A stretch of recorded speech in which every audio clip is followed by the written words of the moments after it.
what it do, what it don't, what it is, and what it ain't. It's your boy, Don Otaku, aka Don Solo, aka Solo the Don, aka Solo D Swaggy, aka Don 117. And this is not Project Untitled Gaming Podcast. No, This sir. is Dual-Wield Gaming Podcast, episode one, numero uno, officially the first true episode of Dual-Wield. And I'm here with my partner in crime, Subagels, aka Subeg, aka the Green Thumb, aka the Gaming Gardener, aka the rising star of lordsofgaming.net, and of course, the co-host of this fine podcast. How you feeling, man? What you been up to? Oh, man, I'm feeling great. I'm coming out of the gym, so I hit chest and tri today and some cardio. So I got some gym in. I got my jug of water, my big old hydro flask. I'm staying hydrated. I'm feeling good though. What about yourself, man? What about yourself? You know, I always do these podcasts, and then I start up everything, I get everything set up, and I never grab water. And Ooh, I'm thirsty as hell. you should go get some water, man. Nah, Or is it too late? Too late? sometimes you just gotta go and dry. like Um, like a Popeyes biscuit? yes. Like Sony's first party slate this year? Damn. No, no, I'm But just kidding. but yeah, man. Just kidding. As for myself, just been chilling. Move in soon. The process, everything's been stressful. Mhm. Hoping to just get all of this out the way, have a smooth move at the end of August, and then just be in my new state. First time moving out of state, so it's about to be crazy. It's gonna be an experience. Um, but I I I got it. We gonna figure it You're out. gonna be in Pacific time. Yeah, it's gonna be crazy. Yeah, The you're only gonna be in a whole thing different I can time say zone, is gonna dude. be cool about that is that I'm now gonna be able to get my games earlier. Uh, the 9 p.m. releases instead of Yeah. 11 p.m. in Central Time. Mhm. So that's gonna be what's That's up. clutch. That is clutch. I will say that is super clutch. But yeah, man. Yeah, it's been a crazy week for gaming. A lot of shit went down this week. Um, and there was even more stuff I wanted to cover, but just to keep it short, I had to cut some stuff because I know some of these topics we're gonna spend some time on. Um, Yeah. so yeah, but before we get into those topics, let's go ahead and what you been playing, man? What you been up to this week? Okay, okay. So coming off of last week, you actually recommended me two animes, right? Oh yeah, yeah.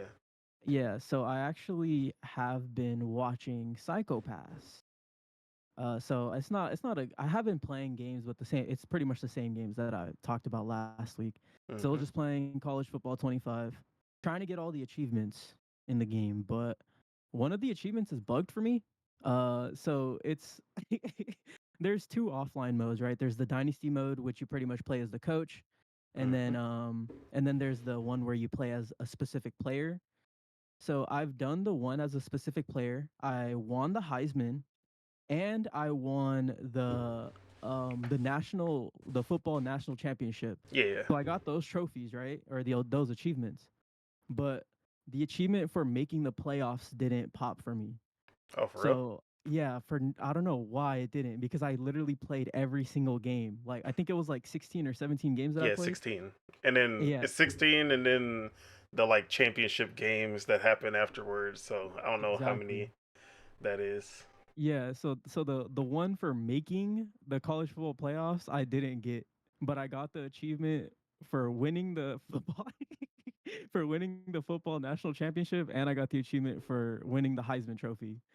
So after I got those and the one didn't pop, I went back and I just simmed it and I still didn't get it. Then I went to Dynasty, then I simmed it. I still didn't get it. So yeah, this fucking achievement is bugged for me. But so uh, that's college football. Oh, go yeah, ahead. I need to. I mean, I don't pay attention to achievements, but I Yeah, I know. did like play through that and got to the Heisman, got the championship. And I know those ones popped. I didn't even check to see. So I'm gonna have to check and see if that one popped or not. Yeah, no, for sure. So that's something to note for me because I'm actually going to review the game. So I made up my mind. Okay. I'm gonna review this game.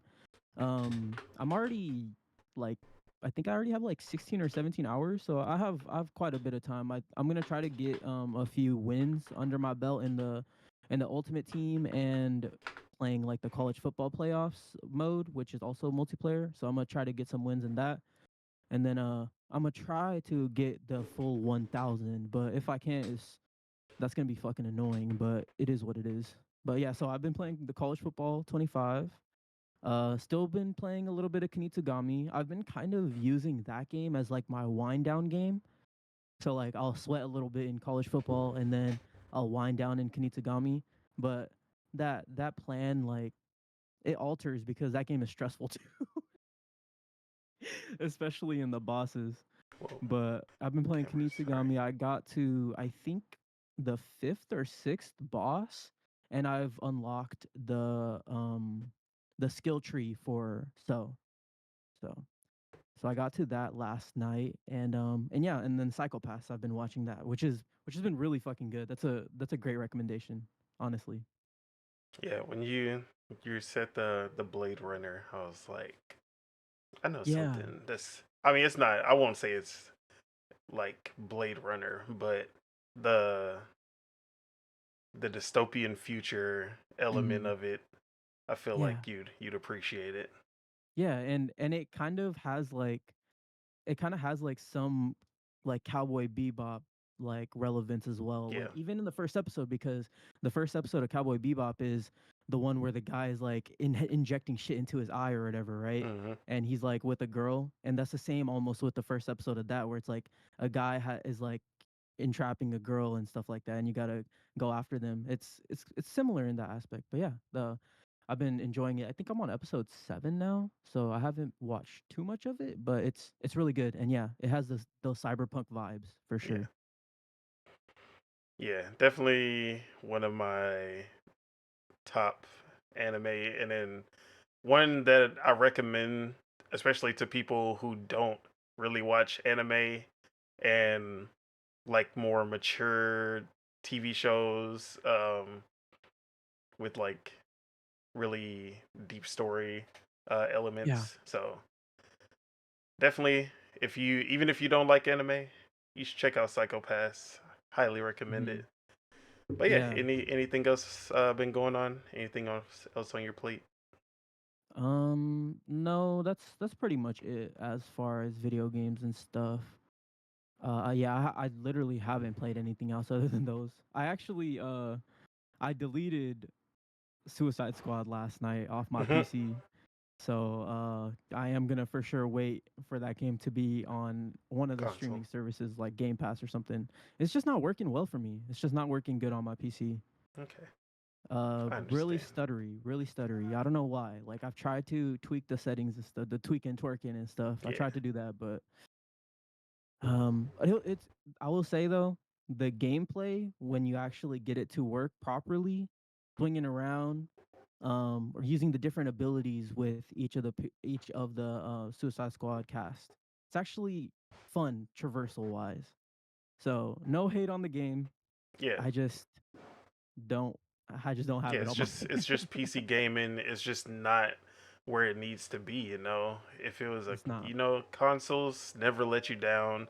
PC, there's a 10%, 20% chance that something's gonna go wrong. That's just how it is.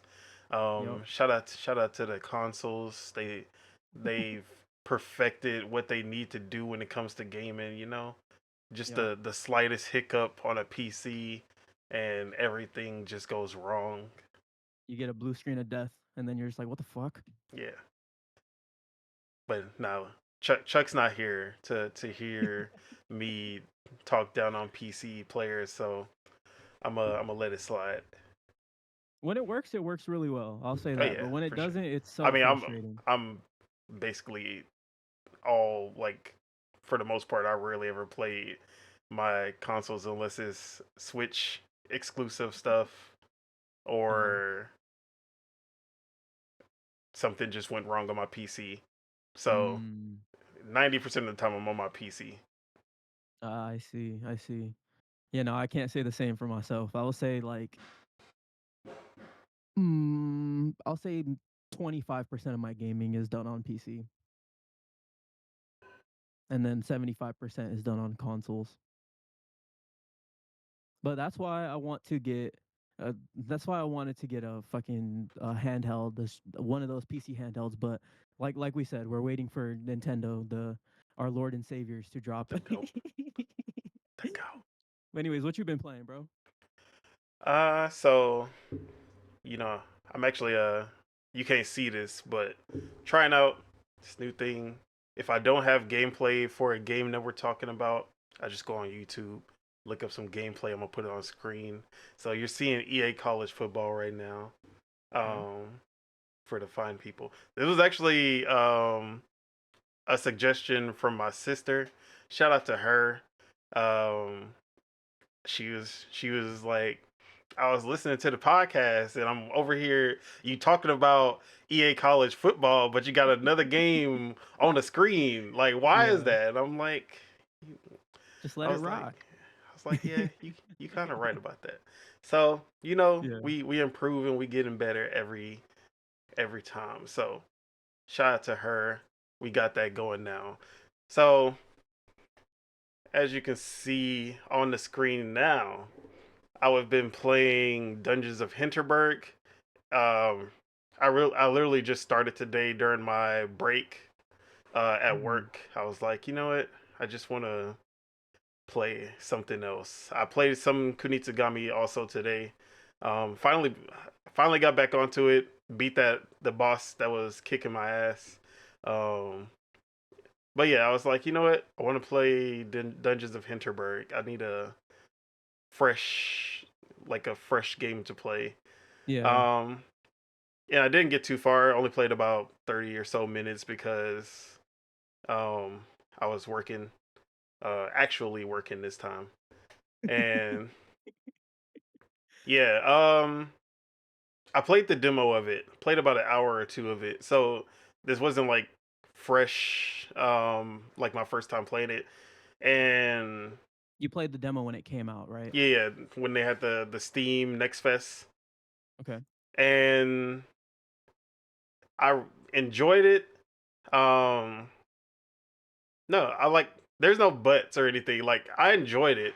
It was good, and I played one of the dungeons. It was like this icy area. You had like a snowboard, hoverboard type of thing that you could ride around. That was pretty slick. Mhm. Um, Combat basic, but pretty fun for the most part.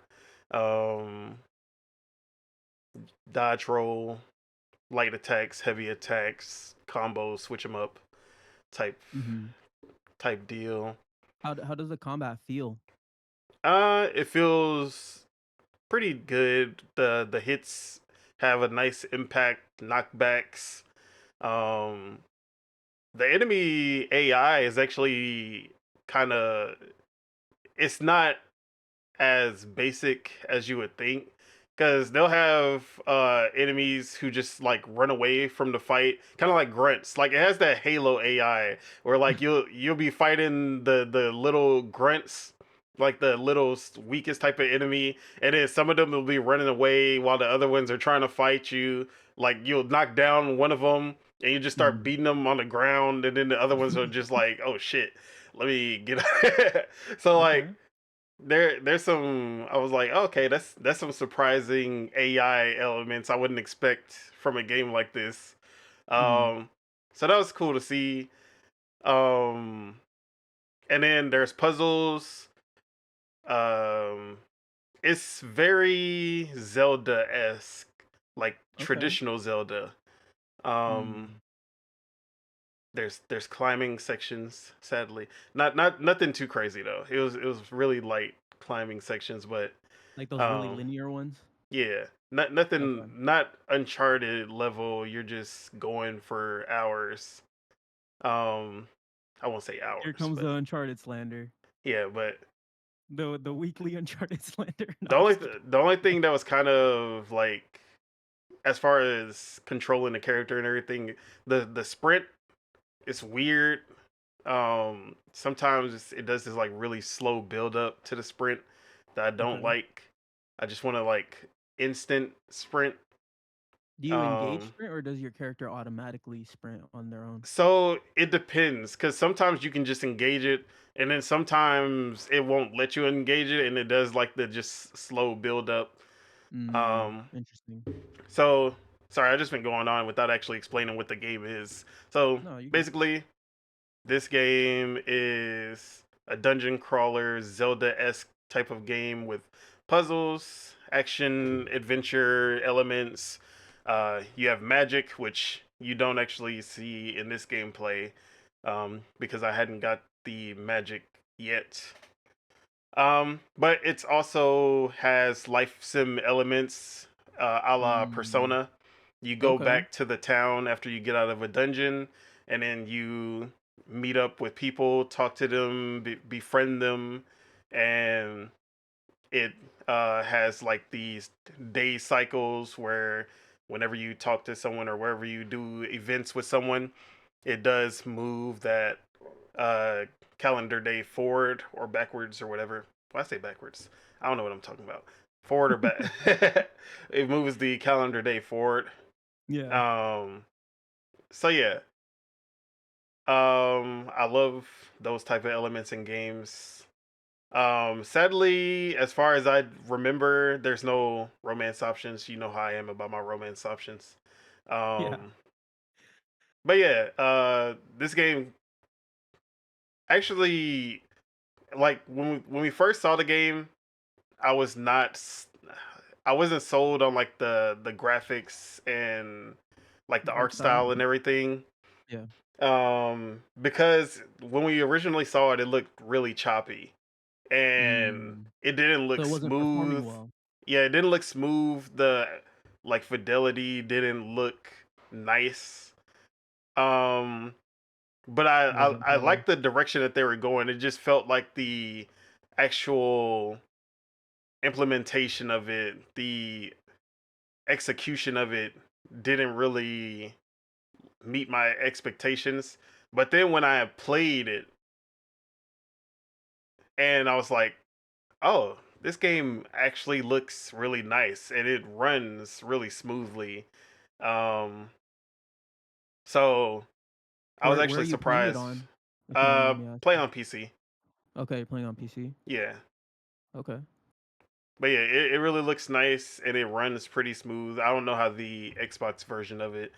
This is only on Xbox PC. So this is an exclusive. Oh wow, really? Yep, I console actually did not exclusive at know that. least. Nice, nice. So yeah, Is Flintlock um, also an exclusive or no? no, that one's multiplat. Same with Okay, okay. Kunitsugami, of course. Got it. Yeah, So yeah. out of the three that had dropped in July, this was the exclusive. Got So it. yeah, I enjoyed it. I didn't really play too much Mhm. of this, but yeah, so far the character seems pretty intriguing. Okay. Um, How's the writing? Is it like funny or is it like very whimsical? campy. Okay. Um, nothing too crazy, but I've heard that I've heard from like the reviews and people who've played it that it actually does have really good writing and it gets pretty deep the farther you go in. So I'm excited to see what's gonna happen with that. Okay. Okay. Um, and It then like I invokes a said, lot of Zelda charm yeah. is what I'm hearing from this. Okay, that's cool. How long does it take to get to the first dungeon?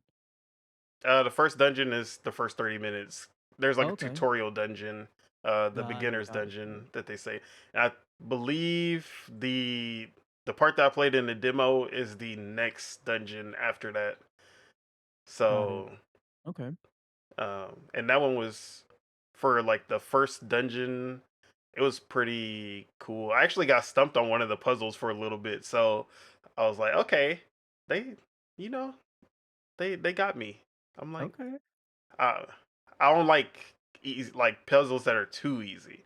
Yeah. I like to be challenged a little bit. Mhm. But yeah, Okay. definitely gonna keep on playing that one. Other than that, for the most part, I was just playing Rocket League and my go to games, my comfort games. Yeah, your Uh, cozy games. but yeah, more Marvel Rivals, Call of Duty, Excited Modern to Warfare check out 3 and Game Marvel Rivals Pass. for sure.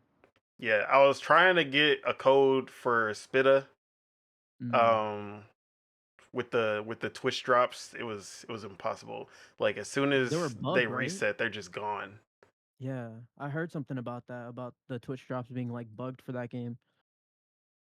But yeah, but I did play another demo Okay. for an upcoming game that I was pretty excited about. It was a game that surprise showed up at the Xbox Developer Direct in January. The the surprise fifth game that wasn't exclusive or on Game Mm. Pass. Okay. You remember what that is? Yes, sir. I do. Visions of Mana. Yup. So, Finally coming to Xbox too. yep. And I've played Trials of Mana, the remake of the third game. Third game, Mhm. right? Yeah, that's the third game. Is it the third game? Is it the first game? To be honest, I don't know that much about the Visions of Manas or the Visions of series, Yes, I know Mana series or Secret of whatever it's Mana called. is the second game. I know that. I Okay. can't remember if Trials is the first game or the third game. I could look it up real quick. Yeah. But keep on talking though. So you played the All demo? right. So yeah, played Trials of Mana, liked it a lot. I was like, okay. I didn't so I'm like, okay, new game in the Mana series, looks pretty good. Action RPG, JRPG. I'm like, yeah. With the very reminiscent of like Tales of Arise. Basically this whole game reminded me of Tales of Arise, which is one of my favorite games of this generation. Um, definitely top 10, might breach top 5, maybe. Damn, you like that Um, game that much? oh yeah, I love Tales of Arise. Okay. Okay. Um, I've actually beaten the game twice, and that's a 100-hour game, which is Okay. something I rarely ever do. Yeah. Um, I love that game so much. That was my game of the year 2021. Mm. So Okay. Okay. I'm like, okay, this game just feels like this is the next Tales of Arise for me. Beautiful, like half cell shaded art style, um, action RPG combat, magic, all the stuff I love to see. I'm just like, okay, this is gonna be a hit for sure. If there wasn't a demo, I probably would have just be like, yep, day one, just go ahead and buy it. The Okay. demo just stopped me from wasting my money. Mm. Okay. So you're not positive on it. I'm not positive on it.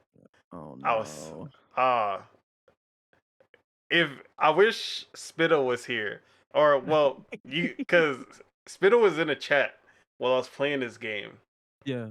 and I was like my my mood and what I was saying about the game was just like going from positive to just being pissed off by the end of it. Damn. All right. Did you beat the demo, or is there No. even an ending to it? No? I, Okay. 30 minutes. I stopped. I literally said, I'm this isn't even worth finishing.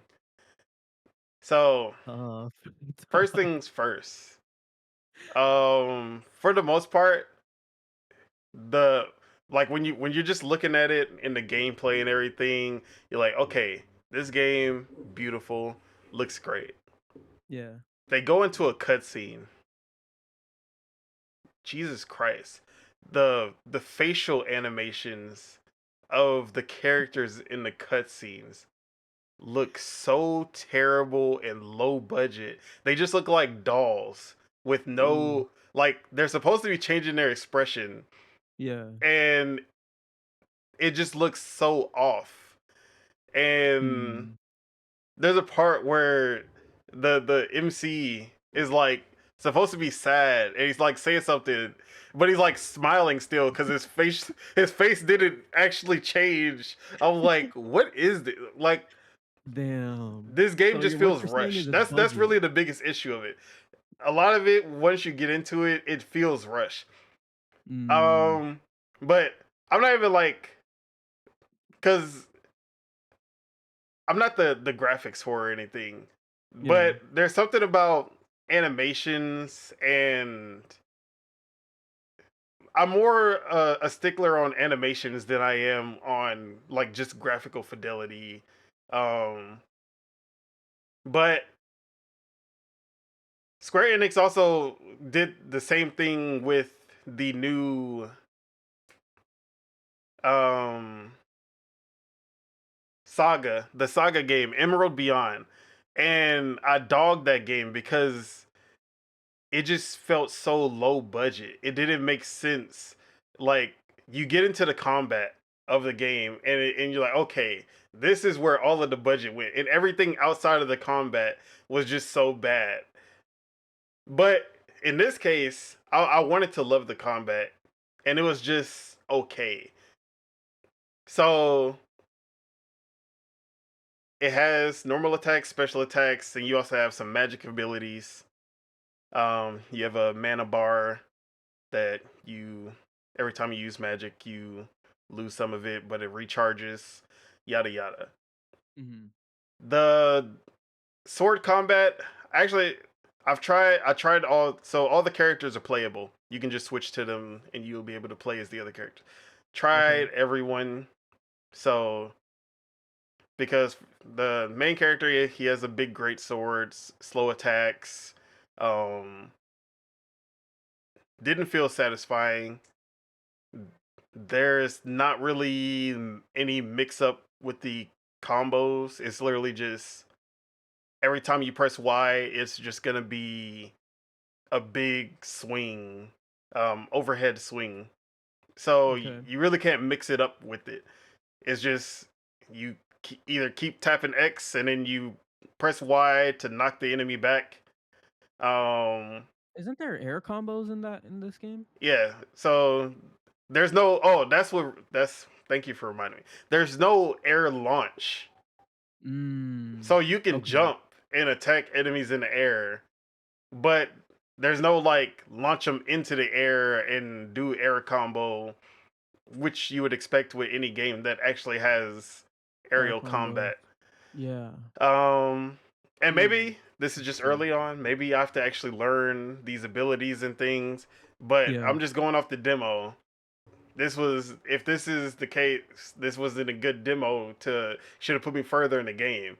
But it does seem Yeah. like it's pretty far in the game because you have 4 party members and everything. Um, I feel like this would be one of those games where you slowly build up your party. Um, so yeah, combat with that character didn't feel good. I switched to the mage character. She felt better, but it's still the same thing. You're just spamming X and then using your magic abilities. Switch to the Mm. thief. Um, same. or I don't know if he's supposed to be a thief, but he has like two daggers and he's super fast. Um, yeah, none of the characters felt satisfying enough to me gameplay wise. I was so upset. Then another thing, when you jump, every time you jump, you always roll when you hit the ground, Okay. which slows down. Like it slows you down every time you do the roll. And I'm Mm, someone who just loves jumping in a game. Like I just like to run, especially in open world games. I just like to run around and jump everywhere. yeah. But the jump having to roll every time and it slows you down and then you gotta resprint and then like it was aggravating me because there's some places where I had to like jump over steps while I was running through the open world and it was pretty aggravating. And then even just jumping slows you down. Um, it is cool that there's an air dash. I love air dashes. The air Mhm. dash was slow as hell too. It does not go anywhere. Um, That's so so just odd that the there's air traversal and the dash. platforming Yeah. didn't feel satisfying either. And I was just like, man, what happened? I'm like, this game this game was on my list. Like this was a must buy, and now, but it's like I've played Trials of Mana. Trials of Mana did Mhm. not play like this, Yeah. or maybe I need to go back. Maybe I'm nitpicking. I'm like, yeah, I've played so many other games that in this They'll have, like, amazing vein combat. that have been so much better that when I go back to something like this, I just like, okay, it's not hitting the same anymore. Mhm. But I enjoyed Trials of Mana, even though it wasn't the best action combat, but it was serviceable, and the art style, the animations, the cutscenes were all pretty good. Um, which I didn't feel about this. So Got yeah. it. Um, Okay. Visions of Mana, Uh-huh. I disappointed. looked up the series if you want me to tell you which number it is. Yeah, go ahead. Okay, so it's the series in Japan, it's actually titled Seiken Densetsu. Mm-hmm. And so the first Seiken Densetsu game was actually a Final Fantasy game. Yeah, They Final called it. Fantasy Adventure. Yep. So if we don't count that, then Visions of Mana would be one, two, three. Wait, one, two, three, four. It'd be the fifth game. But if we are counting the Final Fantasy Adventure, then it'd be the sixth title. Okay, And Trials and of Mana Trials. is Trials of Mana would be the third Trials game. Okay, that's what I thought.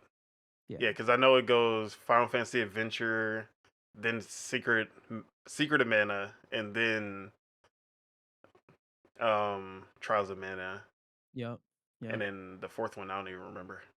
Dawn of Mana. Yeah, Yeah. definitely don't remember that one. Seiken Densetsu. That's a pretty cool title though. Definitely does not translate to English. Yeah.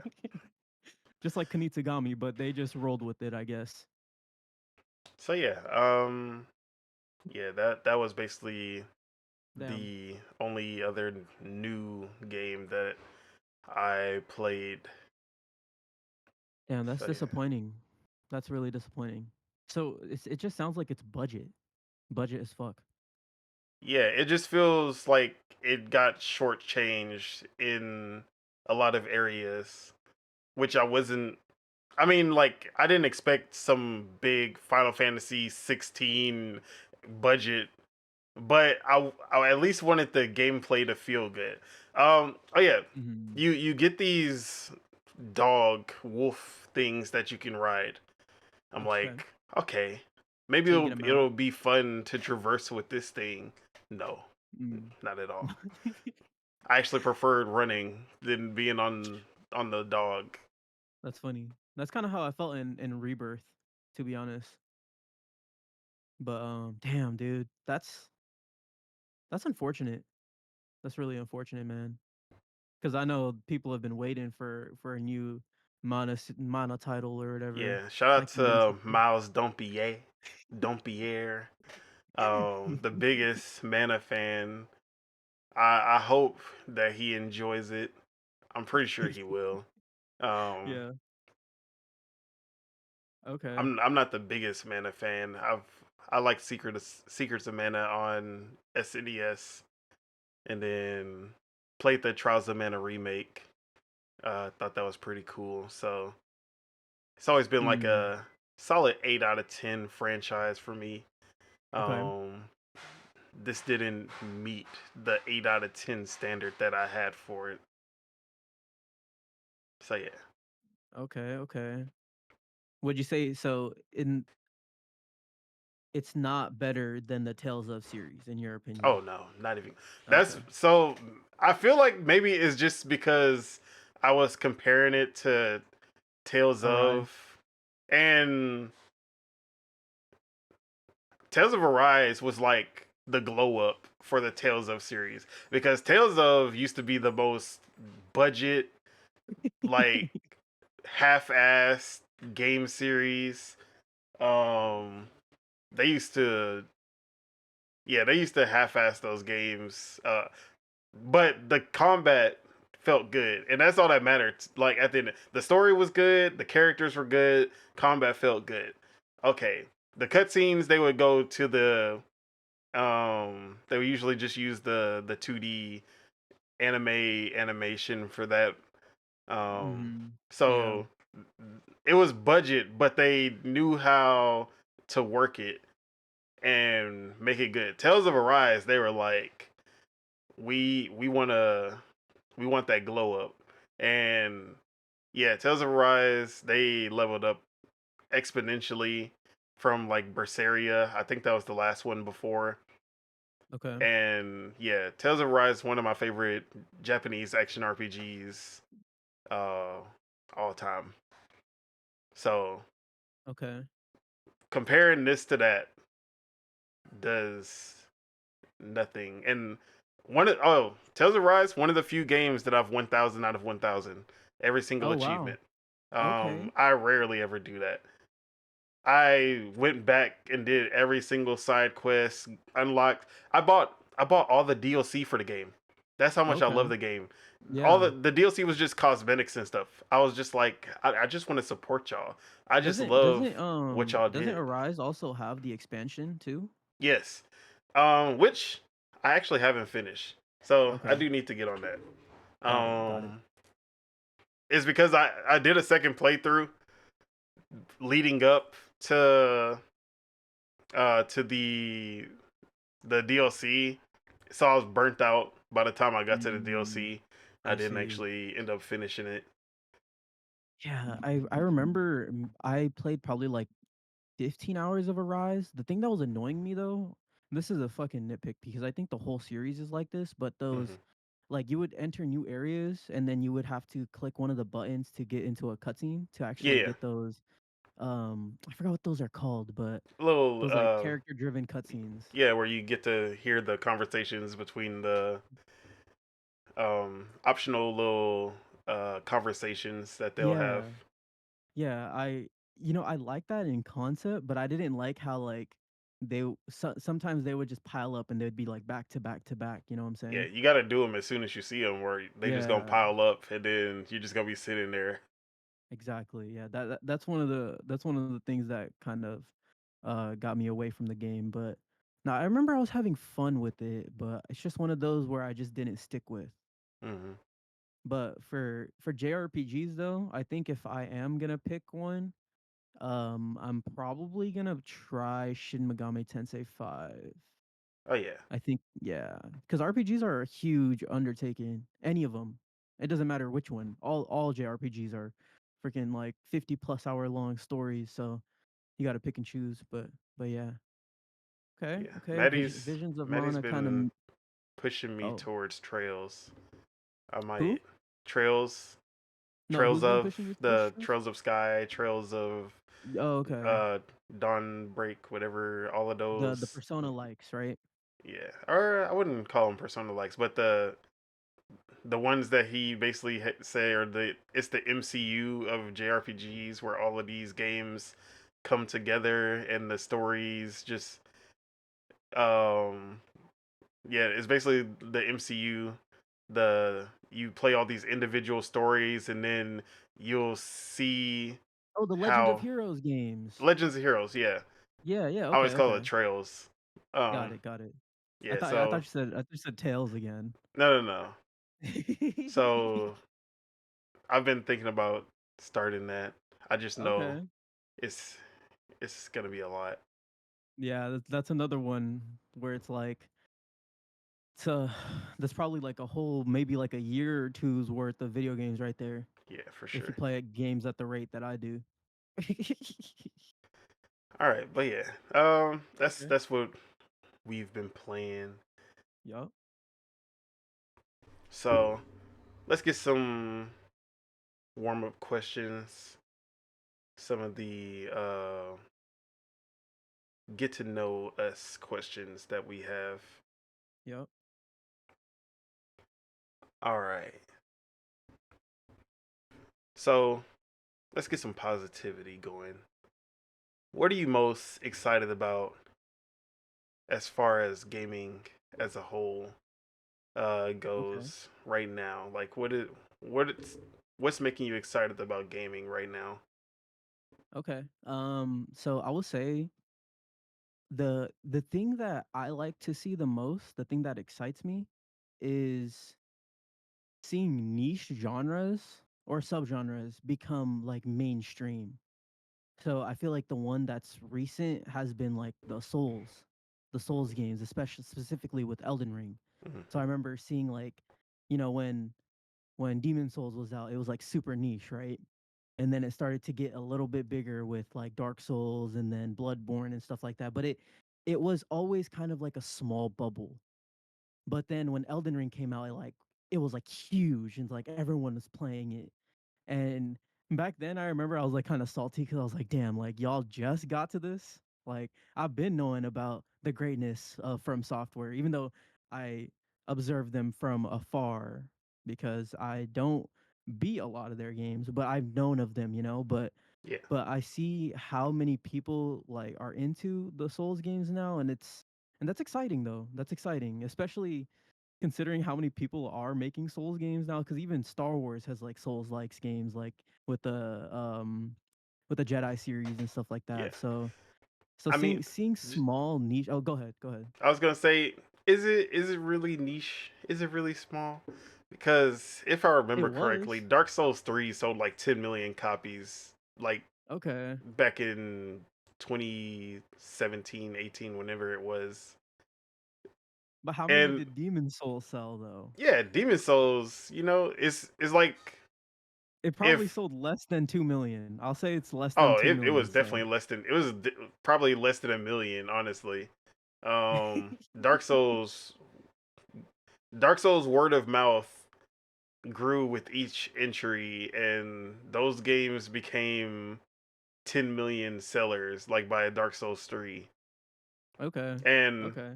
even though for whatever reason Bloodborne just did not sell, um, probably because PlayStation guys don't buy those games. Shut no, I'm just playing. Um, but whatever reason Bloodborne didn't sell, even though Dark Souls 3 sold so well comparatively. That never made much sense to me. And then Mhm. yeah, Elden Ring. I think it was just a build up of the Dark Souls hype. You always like you hear the word of mouth of it.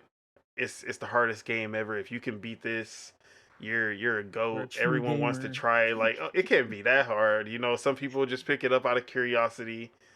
Yeah. Um, but the game sold, and then Elden Ring just brought all that hype, and then just masterclass open world game design, um, the boss designs, the world, like the whole everything about Elden Ring, they just leveled up.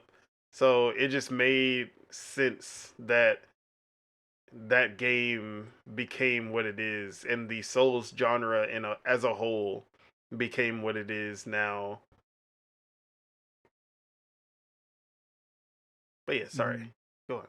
No, you I didn't good. mean to take over your topic or take over your No, no, no, no. section. That's like you said, it did kind of bubble up into like being like a huge thing now.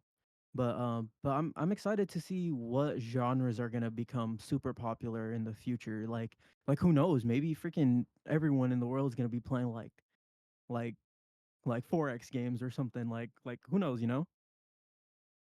But Maybe. yeah, I'm excited to see genres become like the not niche genres. Or I'm sorry, I'm excited to see the niche genres become popular and vice versa. Like which genres are popular now and seeing like how they've degraded in the future. But yeah, that's those are some things I'm excited about. What about you? I'm.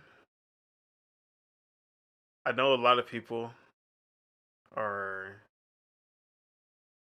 skeptical about what I'm excited about, Okay. but I'm excited about more companies making multiplayer games.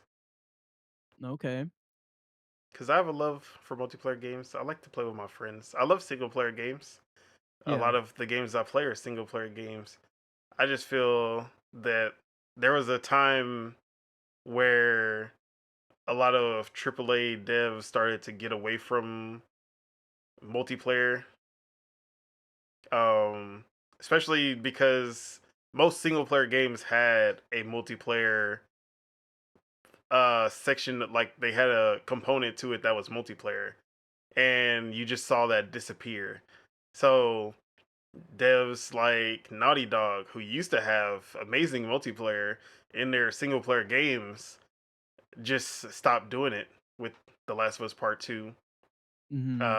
That Same which is with, unfortunate because yeah, Last of Us Part 2 has amazing gameplay. the first Naughty Dog game since Jack and Daxter with amazing gameplay, and they don't want to make a multiplayer mode. The Sick slander, the fucks. slander. No, Um, no, they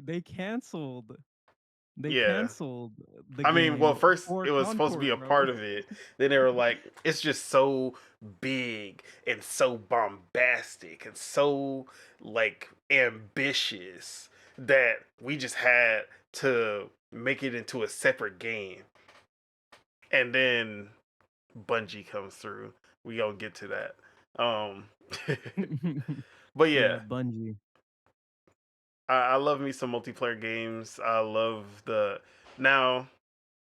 I wish that we could get back to the classic multiplayer games. No live service, no microtransactions, just pure, like Splatoon. That's the game. That's the game, bro. Splatoon is what multiplayer games. That's what I want multiplayer games to be. You Okay. buy the game, $60. Everything. There's no battle pass. There's no cosmetics to buy. You got to earn everything by playing the game. But they're always constantly updating the game at the same time. Mhm.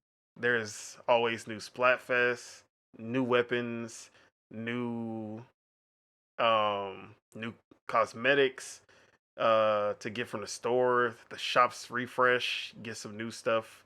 They all have different stats. There's always a reason to play, and yet they're not charging you extra. Now there is the DLC, the side order DLC that you can for the story mode. But as Mhm. far as the actual expansion or the multiplayer, there's nothing that you're paying extra for, which is crazy because they could charge so much money for that game. There's so many things that they could charge you for, like the super snails, the being able to, like, obviously cosmetics and stuff like that, but they could make you pay for like advantage in certain things, like those super snails, so you can customize your perks. You have to earn those through playing Splatfest and stuff like that. So Mhm. if they were And to sell don't those, the people maps people also would buy rotate them, too? huh? Don't the maps also rotate too Yeah, in the like I don't know if it's like each day or each week or something, but every 2 hours.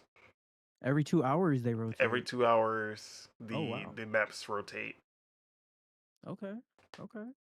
Which Nintendo Splatoon 4, please put more than two maps on the rotation. Um, it needs to be like four. Four maps rotate with another four maps. Two maps Mm. is if you play for like an hour, you get tired of those two maps pretty fast.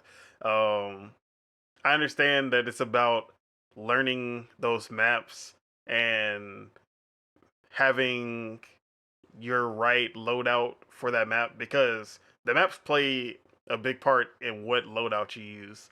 So they want since Mhm. you're usually like or actually Splatoon 3 they changed it. You can change up your loadout between matches. But before you were locked in with whatever weapon you chose until you go back to the menu. So they wanted to make sure that since you are locked in and you can't change it, you have the right weapon for the maps that you're gonna be playing on. Um, but yeah, now that doesn't even matter. So change that shit. Um, but yeah, Okay, multiplayer, huh? yeah. I love multiplayer games, especially co-op. What I need more what co-op. game what game that's only single player now do you wish had a multiplayer mode aside from obviously Last of Us?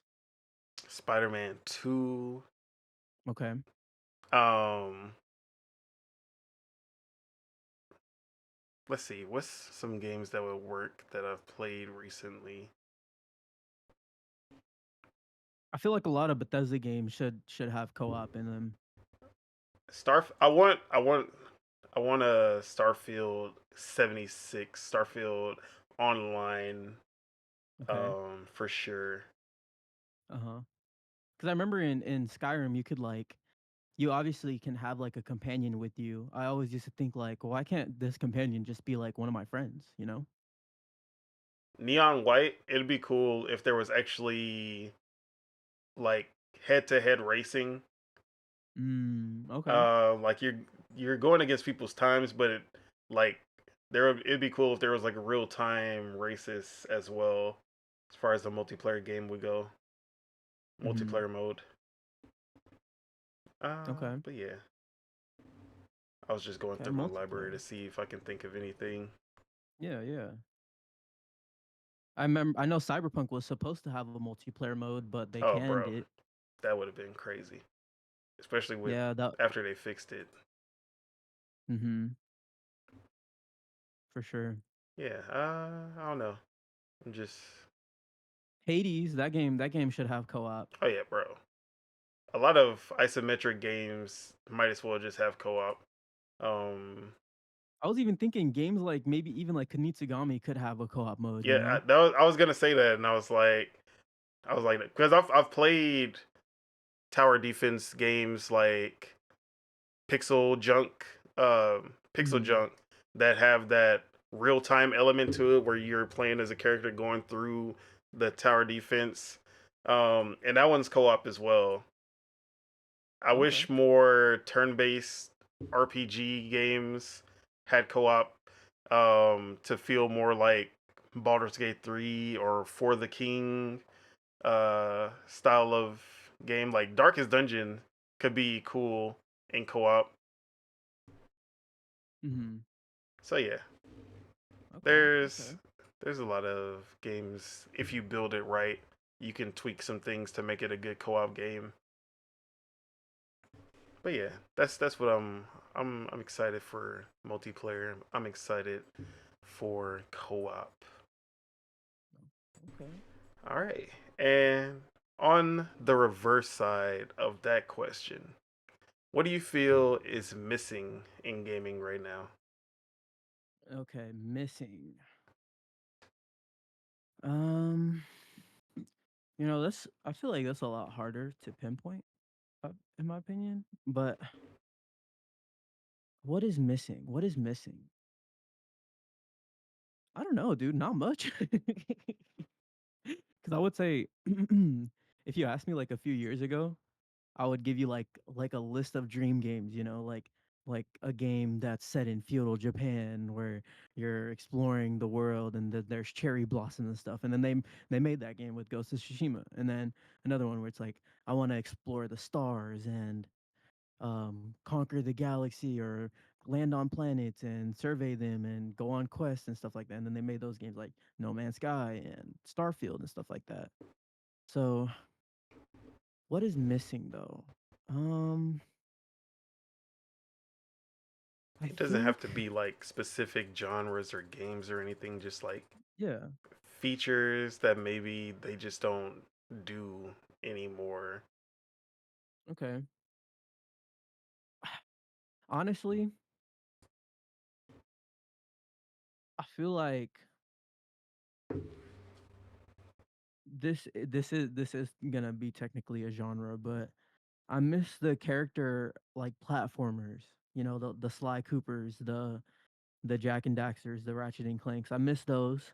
So I would want those to come back, but that's the thing. Those are niche now. They don't sell as much as they used to, or even I don't even know if they used to sell that much. But it just might be relative, where it's like now everything costs so much to make that it's just not. It might not be worth investing in a game like that, where the max amount of copies will be like maybe like 5 to 8 million, versus having a game that might sell a bunch amounts. I don't know.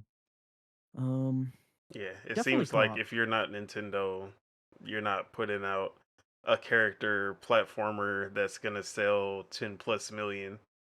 Exactly. Even Exactly. Nintendo's side characters are selling 10 plus million, 5 plus million now. So Yeah. it's not even only Mario anymore. Mhm. Um, yeah. I think But like shout out one to of the last Astrobot. ones, It might be the one. Astrobot. Yeah, yeah. I will say that is more so a platformer than it is like an action platformer, but yeah, Astrobot for sure. I'm excited for that game. That's coming up soon. That's actually coming out the same day that the live show is gonna happen. So I'm probably not gonna be able to play to play that day one, but I'll get it for sure. But but yeah, definitely co-op. Going back to our conversation about what's having us excited about gaming. I do wish that there was more co-op, kind of like how Gears of War was. You like where there was like a whole story that can be played in co-op. So like having more co-op modes for sure is something that I feel like is missing. Um, well, I guess you can say that there's games that kind of have the same that kind of have that spirit, like kind of like Borderlands or even like a game like Evil West. I think that's the one where it's like kind of like the God of War clone with co-op. Or is that Weird West? I forgot. Uh, Weird West. Yeah, Weird West. Is I think it's Weird West, right? Wait, we're okay. Which one are we thinking of? The one Evil with West. co-op. The one with co-op. Yeah, Evil West was the third person action game. Weird West was Okay, the isometric immersive sim style game. got it. Made by the ex Dishonored devs. Yep, Yup, yup. Okay, okay, yeah. that Um game should have had co op.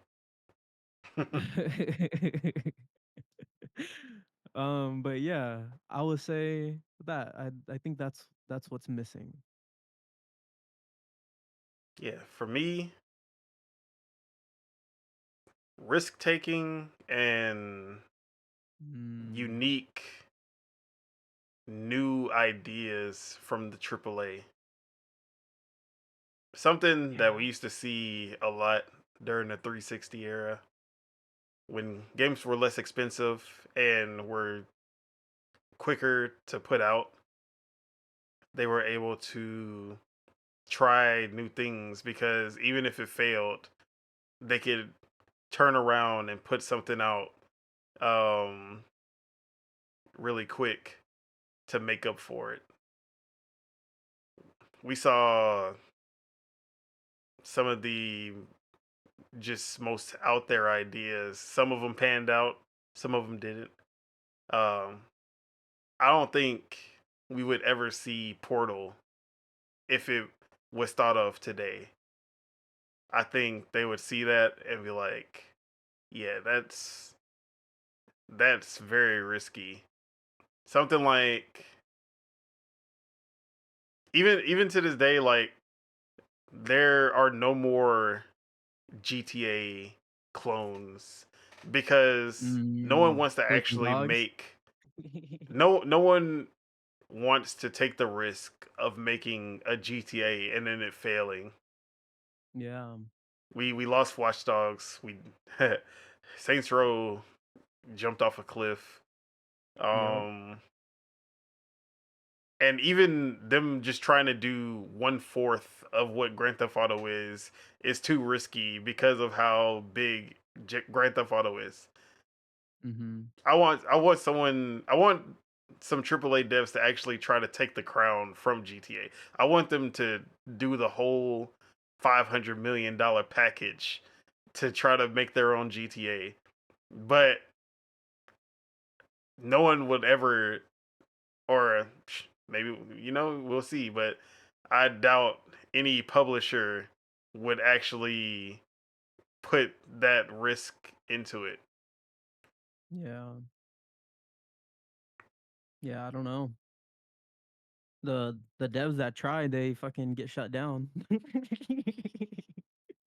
And even even if it's Volition. like I did say new ideas, but even just them, like there's so many games and franchises that are so locked in. They're the only one who makes this style of game. They're even like how sports games. We used to have so many developers who made sports games. Now there's two. It's either your EA Sports or your 2K. And yeah, we get the weird like indie ones that usually don't do well, like Maximum Football, or you get the like offshoot sports like cricket, things Mhm. like that Yeah. aren't too popular, so someone else is making it.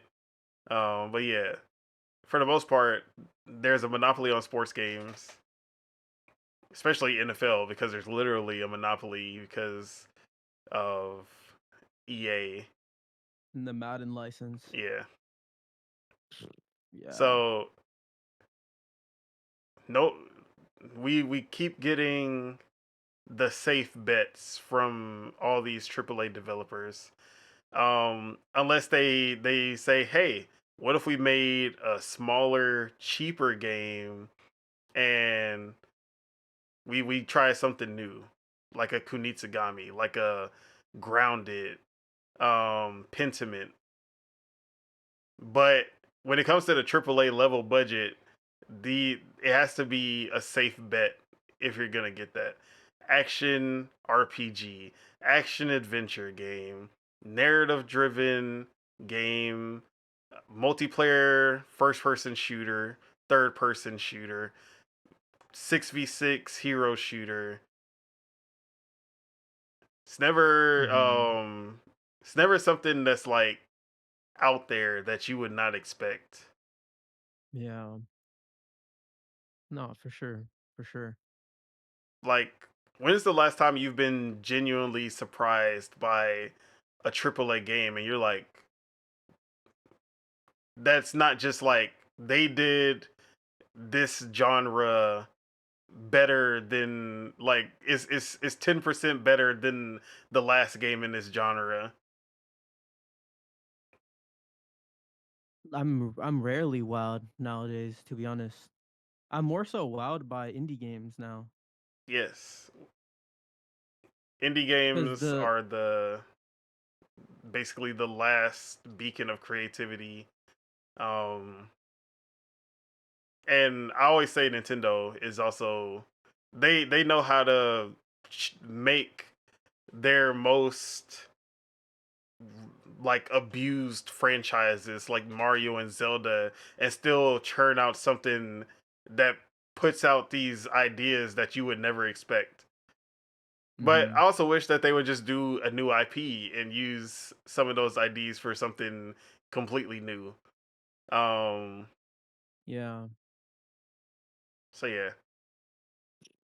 Yep. I I remember I think I asked I asked Jez and Rand this question about gameplay loops, and this kind of ties back into the AAA being stagnant, where it's like a lot of AAA games, their gameplay loop is really stagnant. It's always just like it's like cutscene slash dialogue, and then it's exploration and some puzzle elements and quests, and then yeah, cutscene, dialogue, exploration, quests, and then combat.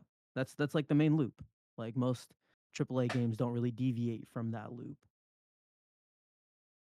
But I think I haven't played this game yet, but I feel like one that was really experimental, at least has some experimental moments, is probably Dragon's Dogma, right? With like the pawn system.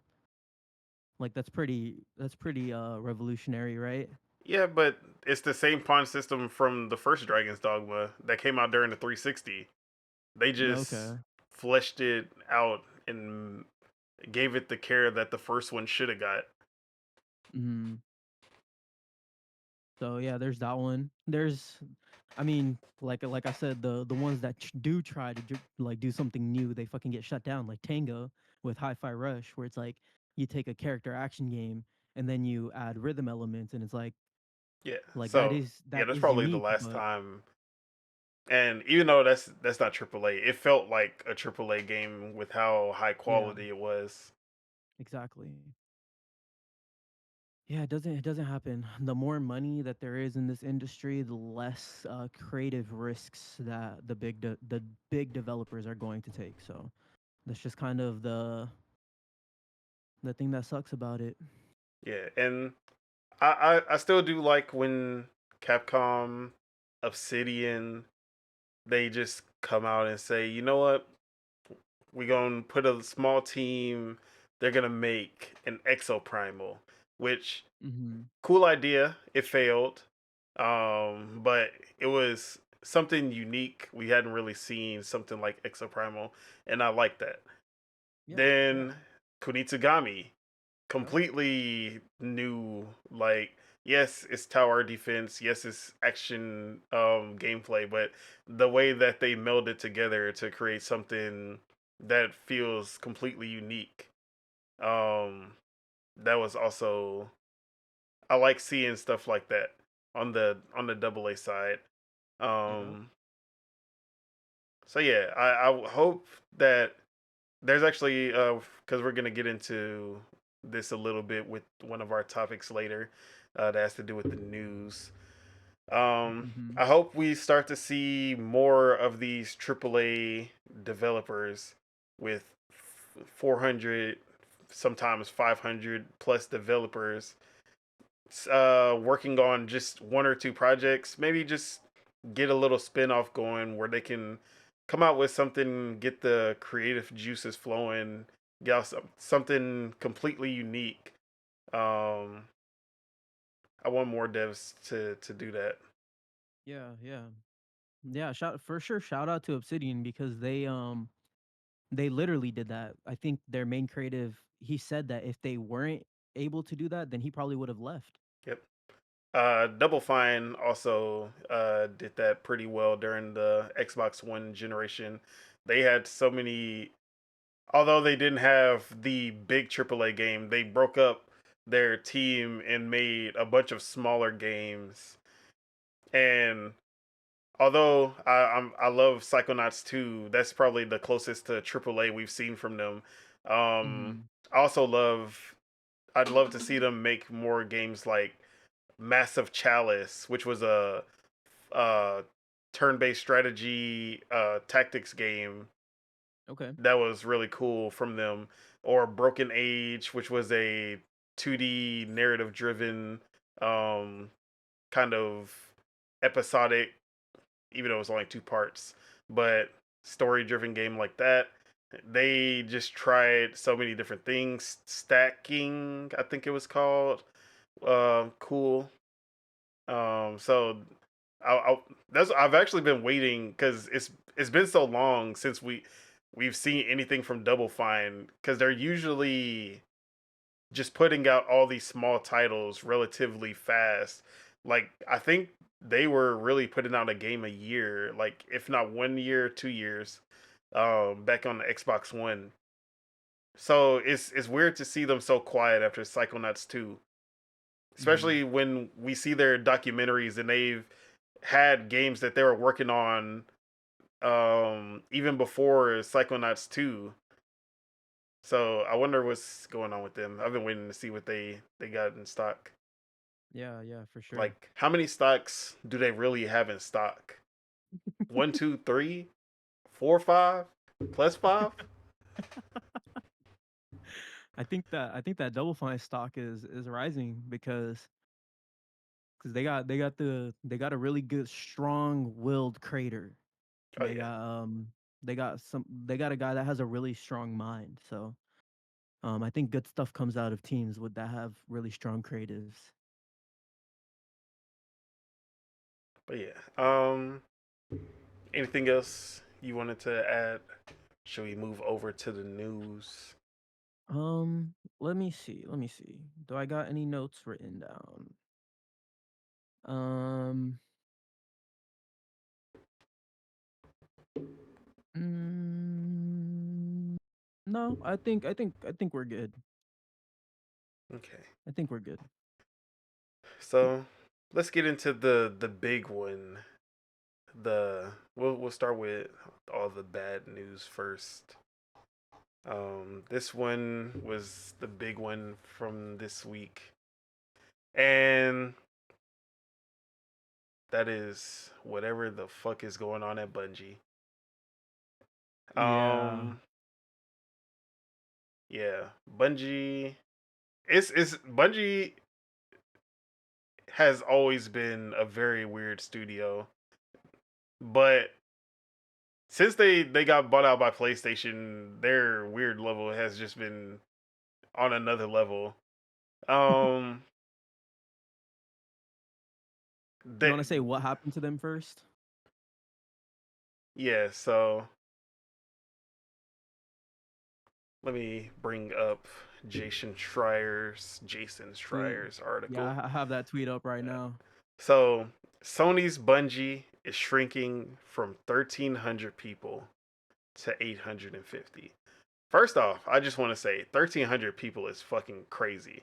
The Yeah, for fact, one studio. and this is yeah. So this was when, and they're only working on one game. I mean, they Yeah, only have one game out. I should say they're working on multiple games, but the fact that they have 1,300 people in only one, really one franchise that's ongoing is wild. yeah, it is. Um, so yeah, Sony's Bungie is shrinking from 1,300 people to 850. 220 have been laid off. 155 are moving to Sony directly, so they'll be working under the PlayStation Studios banner, and they will be working on other PlayStation projects. We don't know if they went to individual studios or they went to working on, say, um, XDev, where they just go out and help everyone, third party, everything. Or yeah, so we don't know where they went within PlayStation. We just know that they're basically been gobbled up by PlayStation fully. And then 75 or around 75 have started a new studio under PlayStation as well, not under Bungie, where they will be working on a game that they were already incubating. And let me see if I can find that. Um, sorry, I did not have that one in the article. But No, you yeah, good. they were already incubating a multiplayer game that I'm blanking on what it Marathon. was again. No, no, not Marathon. A third game that Oh, okay. was more, it was a colorful frog type game is one of the words that popped up, and I was like, what does that even mean? I was like, is this Kojima? Kojima making up Yeah, genres again, Strand like. Strand Um likes. so yeah. Um but the whole ever since the PlayStation acquisition of Bungie, we've heard, oh, this from the beginning, this won't lead to any layoffs. We paid $1.2 billion. Like PlayStation paid $1.2 billion for retention, so that no one will get fired. All the staff can stay on. This is the same old Destiny. They make all of their own decisions.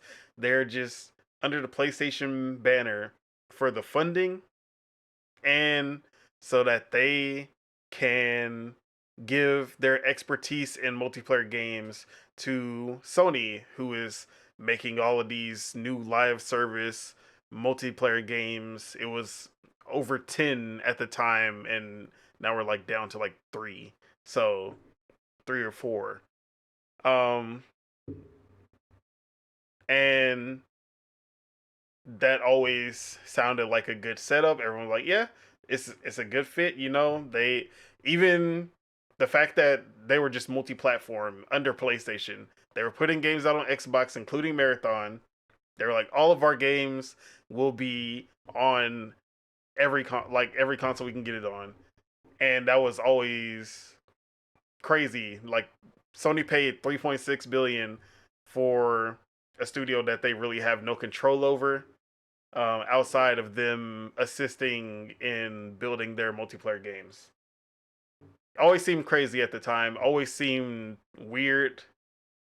Um, but it kind of made sense. So then the first round of layoffs happened, and that was last year. And you're like, okay, what happened to the retention that they paid for PlayStation? Then the details of the contract start to uncover. You realize that um you start to realize that, oh, they actually have to hit certain targets, and if they don't hit these targets, then PlayStation will have full control over Bungie. And it seems like they oversold PlayStation on their financials and everything. So they were nowhere near what that goal was in that first year under PlayStation. So they had to fire people to make up the cost. Okay, sure. We have Final Shape coming out. That was going to be the big one. Everything was going to go up from there. Mhm. And now we're here. And not only did we get more layoffs, but there was even more to the story, because let me bring. So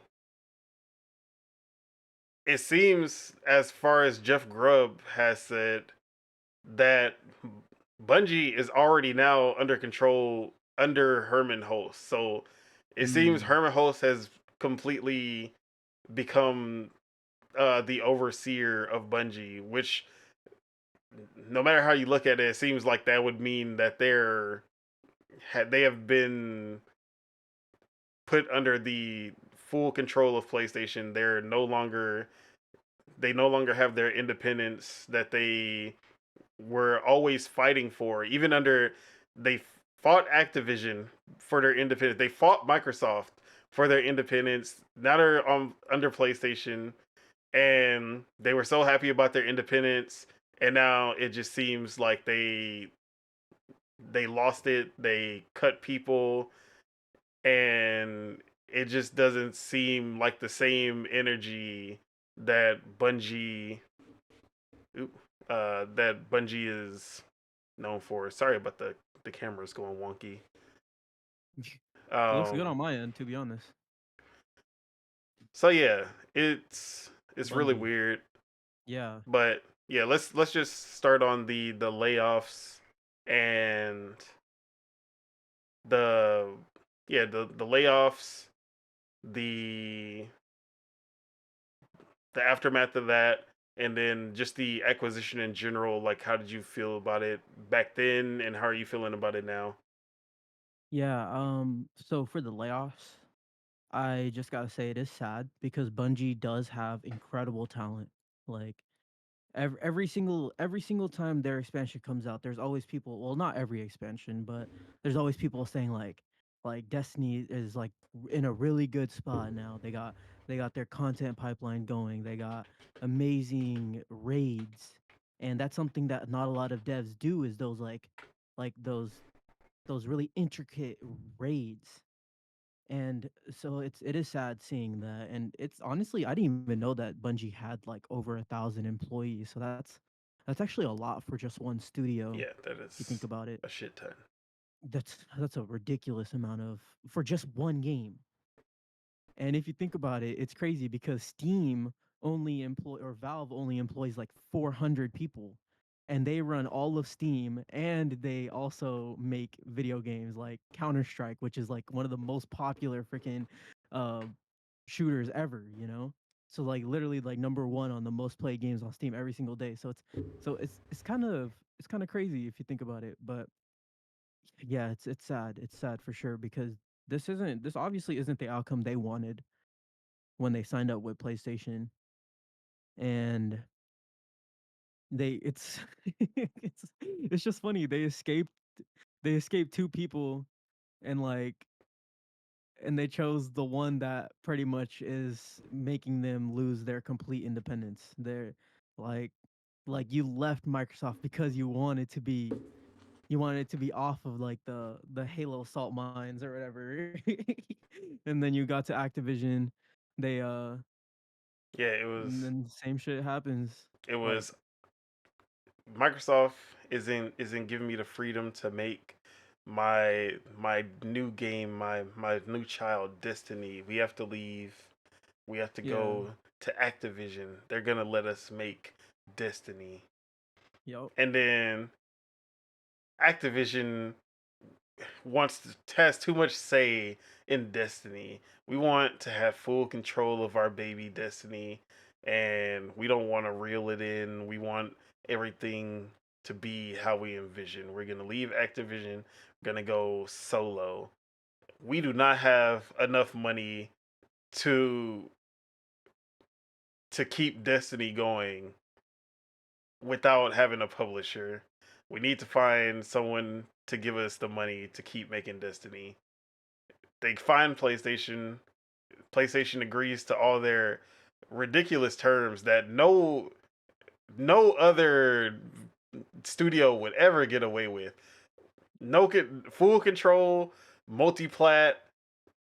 We do whatever we want. We take your money. All they gotta do is give expertise on multiplayer games coming from PlayStation. They got the deal of the lifetime, and yeah. So then, and it's funny because you always heard, or I don't know if you always heard, but you would hear the stories of Bungie when they were at Microsoft and how they just spent so much money, and you would see the games. Halo, obviously, one of their biggest games ever. They're worth the money. Um, but Microsoft would always try to rein them in because they they just spent so much money. They were very expensive. And now that I see that they were 1300, I see why they were so expensive. Activision was the same way. They were trying to reel them in, and Bungie didn't like that. They want to have infinite funds, no holding back on their vision, no matter how much it costs. yeah. And for most developers, you don't get that. You have to make sacrifices, you have to make cuts. That's just how it is. And now it's starting to actually bite them for once. So yeah, continue. Yeah, and then the other revelation that came from this is the dude that runs them, he's like spent so much money on cars, right? Oh, bro, Pete Parsons. Pete Parsons. Yeah, that $2.3 million on cars. Wow, that $2.3 million could have been the retention for all the people who just lost their jobs, but you gotta have his car. And I ain't gonna. It's funny. I'm not gonna pocket watch. Like Yeah, he's the CEO. He makes the money. He can spend it however he wants. So yeah, I'm no, for not sure. gonna. I'm not gonna like say like he's a bad person because he's a bad person because he knew that these layoffs were happening, and he just did it without any. And this is the family that he was talking about when he got under place. He's like, because we wanted to make sure that we stayed together, everyone, we retained everyone, no one's getting fired, because these are the people who make Bungie what it is. Beautiful speeches, all these tweets, how much he loves the people who work at Bungie. But then he just says, and then 220 people are gone, and he's Yep. like, we just had to do what we had to do. Yeah. Like you want to say to spread the wealth, but then but then people start fucking calling you a communist or something, like I don't know. It's this weird capitalistic society we live in where it's like, yeah, you want to spread the wealth. You should want to do that. You should embody what Satoru did back in the day where it's like, you know, the ship's going to go down. I should do the best to mitigate that. It's on me. Like that's what you want ideally out of like the people at the top, but Yeah, greedy ass people. and it's definitely more of a Western thing Oh because yeah. we've seen a lot of Japanese developers, CEOs who decided that they would cut their own pay, then lose the talent that they had. We've seen Sega, we've seen Nintendo. Miyazaki has even said like it's all about retaining the talent. Exactly. Exactly. And the worst part of it all is that the final shape was like I'm not even a Destiny fan. If anything, I'm a Destiny hater. And I Okay. could see how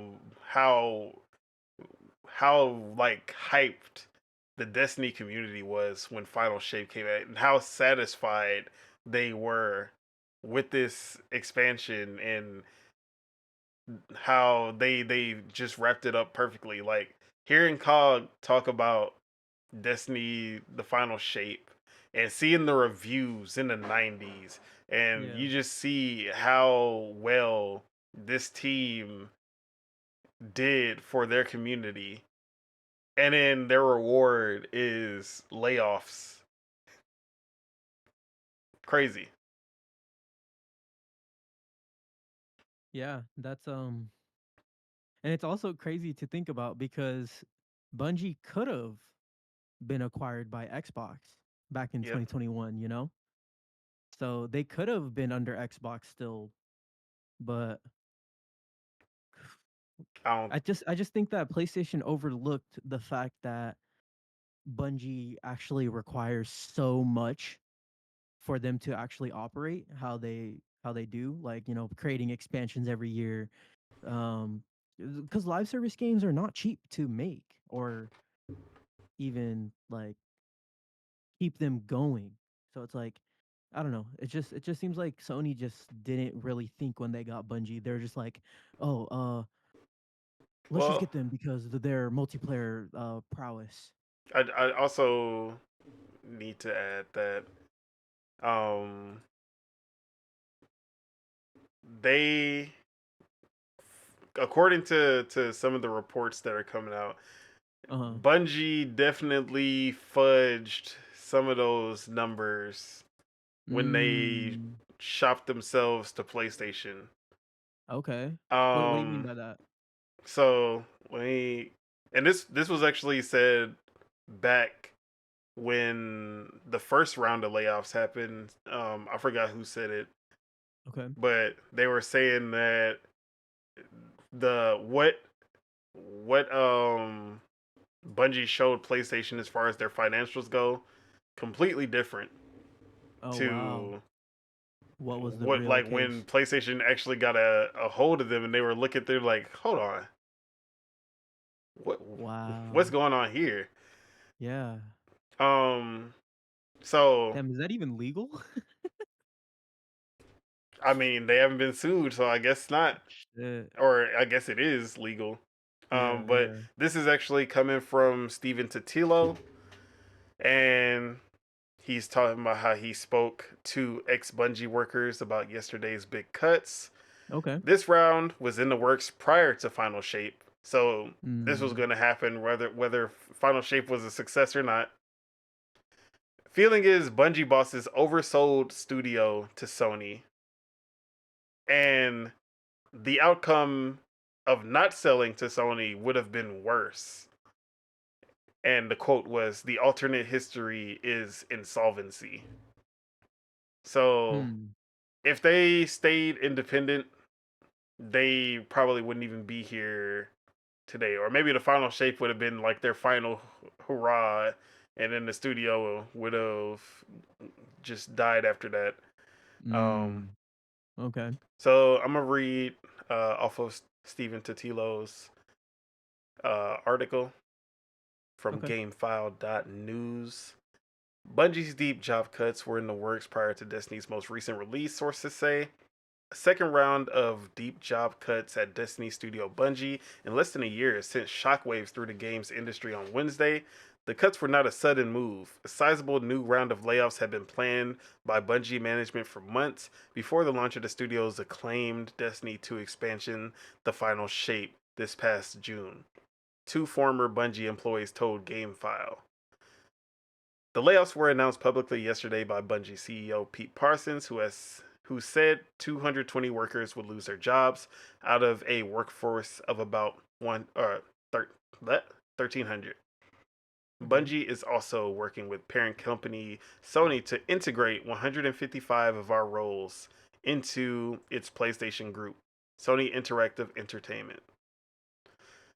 Okay. Let me skip ahead. That's not the So, new studio, right? That's yeah, that's not the Raven. new studio. Okay. This one, Bungie will also spin out one of our incubation projects, an action game set in a brand new science fantasy universe, to form a new studio within PlayStation Studios to continue its promising development. And I'm gonna have to find it, but there was kind of a like key art for the game that had leaked, and then we got some like info on it. I don't know if you can find that, um, but What the info on? the science fantasy game that Bungie was working on, there was a key art and some information on that. Okay. Let's see. Let me see if I can find it. Yeah, so all right, Sony purchased Bungie in 2022 for 3.6 billion, at least partially due to its development and management of Destiny 2, the sci-fi first-person shooter that launched in 2017 and had entrenched itself as a beloved free-to-play, massively multiplayer, continuously updated live service adventure.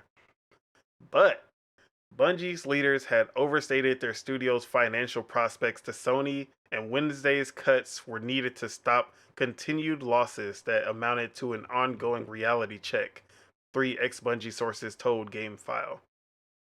Quote, "I think Sony overpaid for Bungie," one of the former insiders said, "on condition of anonymity." Anonymity. I feel like fucking Nemo right now. No, you good. And anonymity. Anon- anon- an- Anonymity. Um, fuck, where was I at? and I can't even fucking say Anonymity. it And anymore. not, I can't even say it god damn anymore it. either, dude. Anonymity. Whatever. You get the point. Yeah. To avoid damaging their career.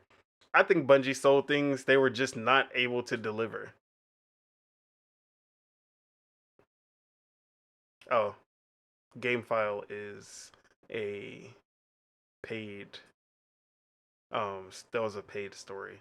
I'm not Oh, okay. on the newsletter, so I can't go any Damn. further.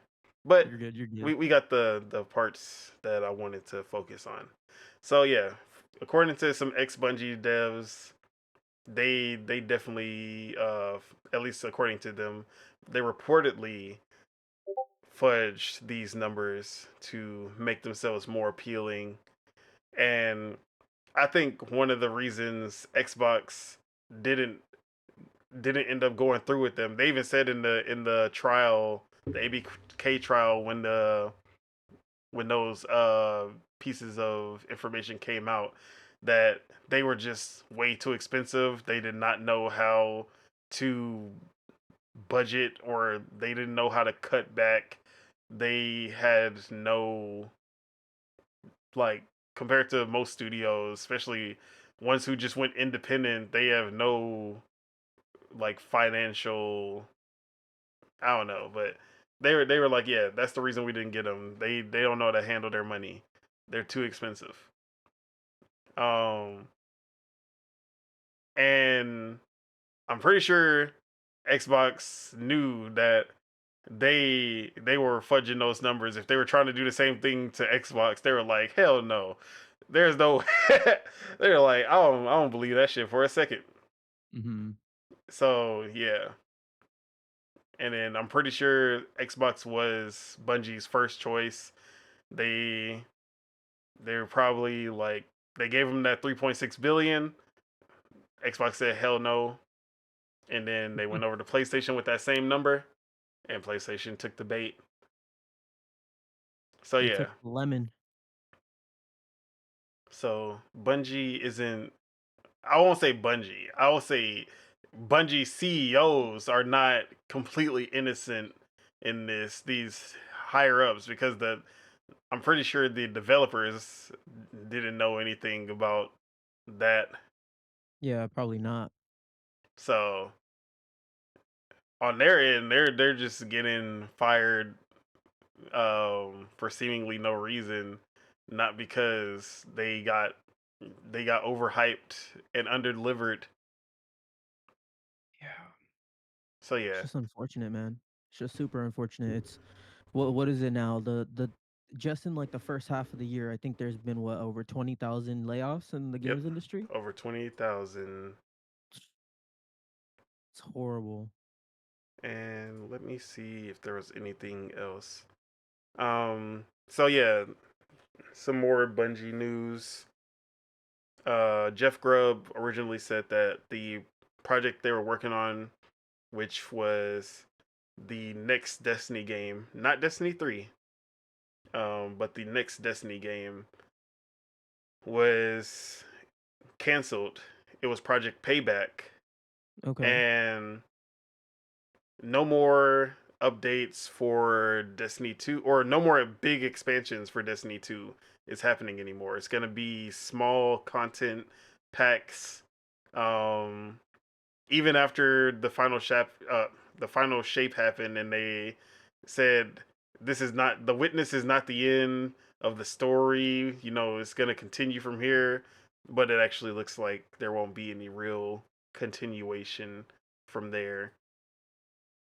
Uh, so yeah, Project Payback is the one that got canceled, and Jason Schreier Jason Schreier. came in and he said, just to clear up some rumors floating around, Destiny 3 was not canceled because it was never in development, per Development. Okay. people familiar. Mm. So there was no Destiny 3 in works. The third person spin off, which was called Project Payback in the Destiny universe, that was canceled. Okay. No big expansions for Destiny 2, just small content packs. Seems like Destiny is gone, and now the only thing that Bungie is writing on is Marathon.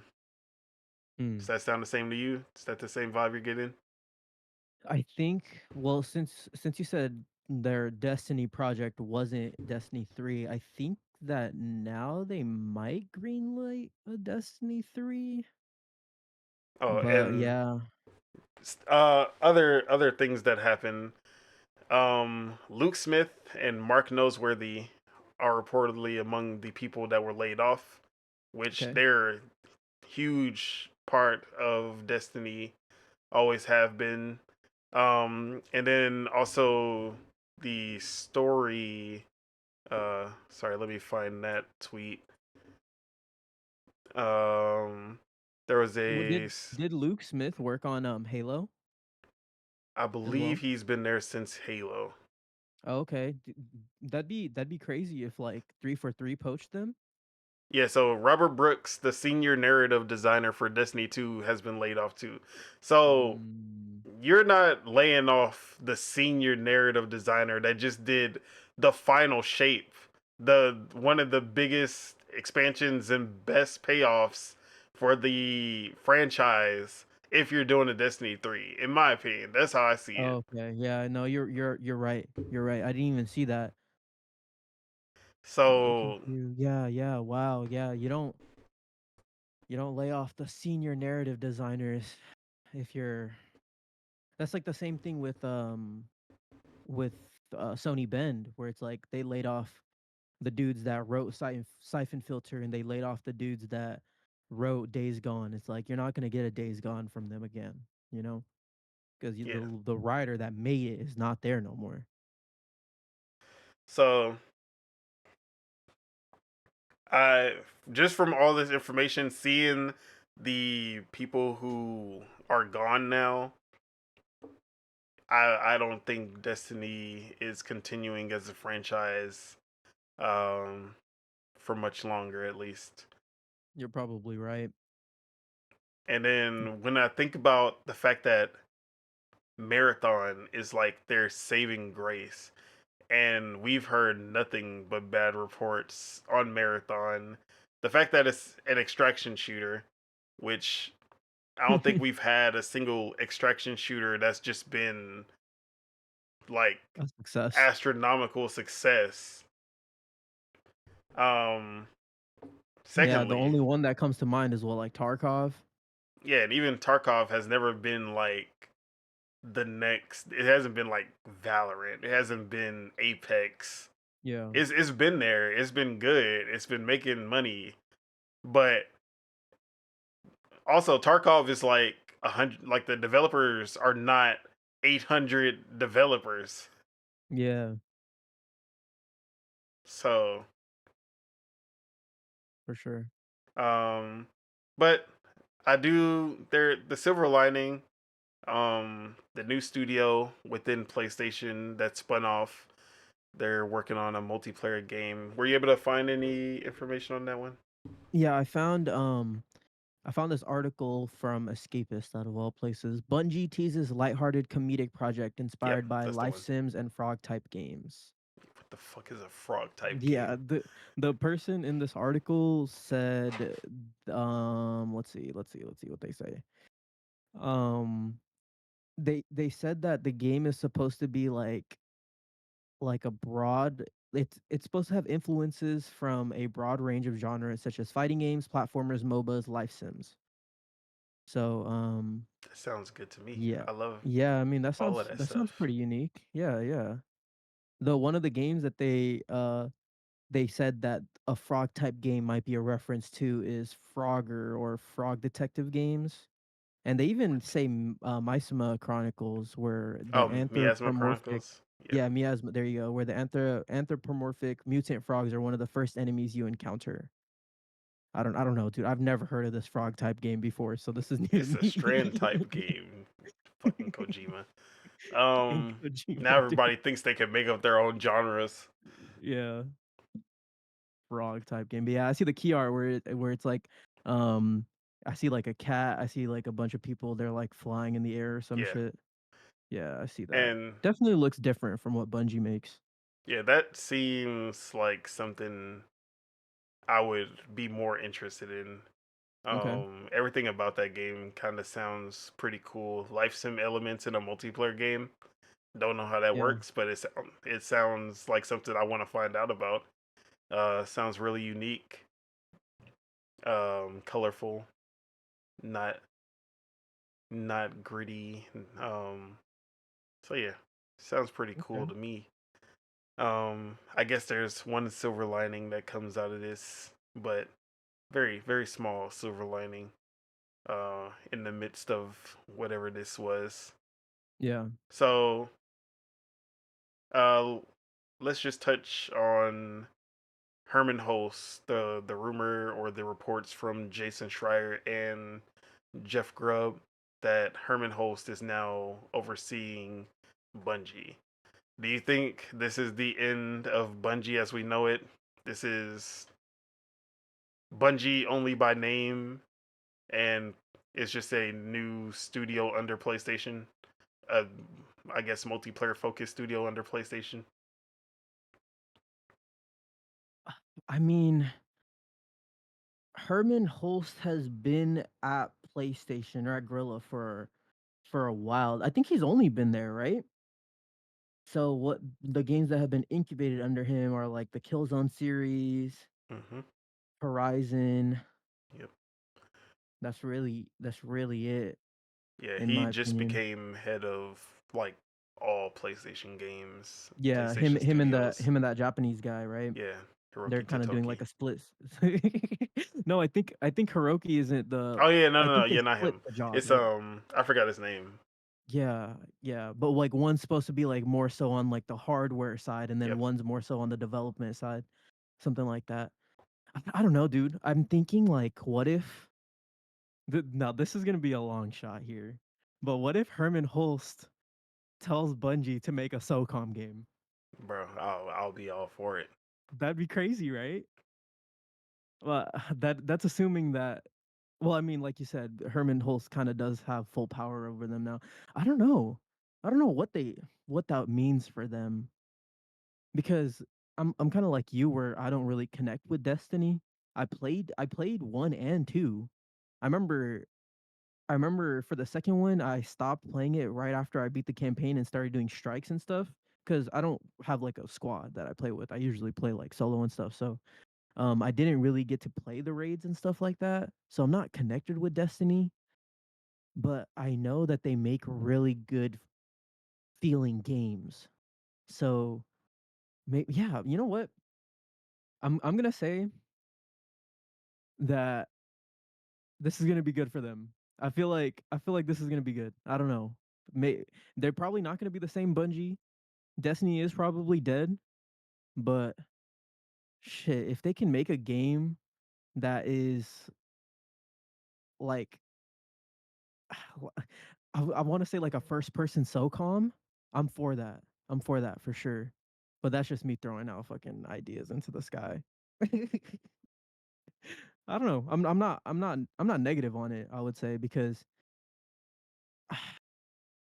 well, that is depending. Like, I mean, they could do the complete opposite and be like, you know what, y'all are gonna make Horizon multiplayer now.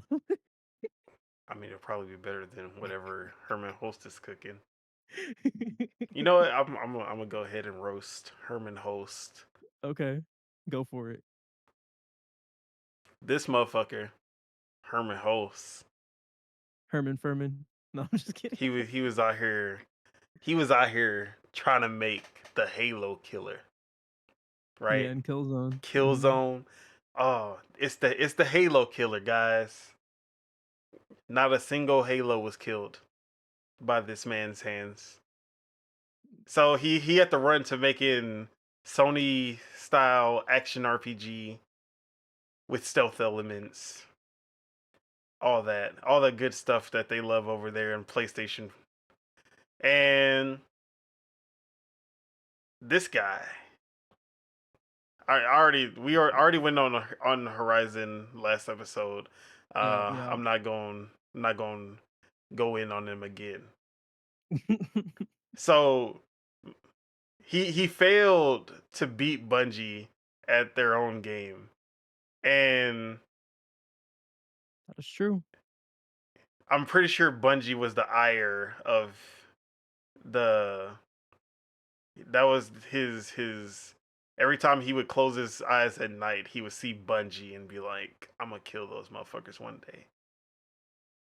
He finally did it. This is how he wins. he's killing Bungie right before our eyes, and it wasn't with Mm. Killzone.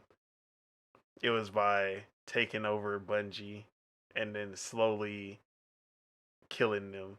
Because how's the guy who couldn't kill Halo gonna make a studio better?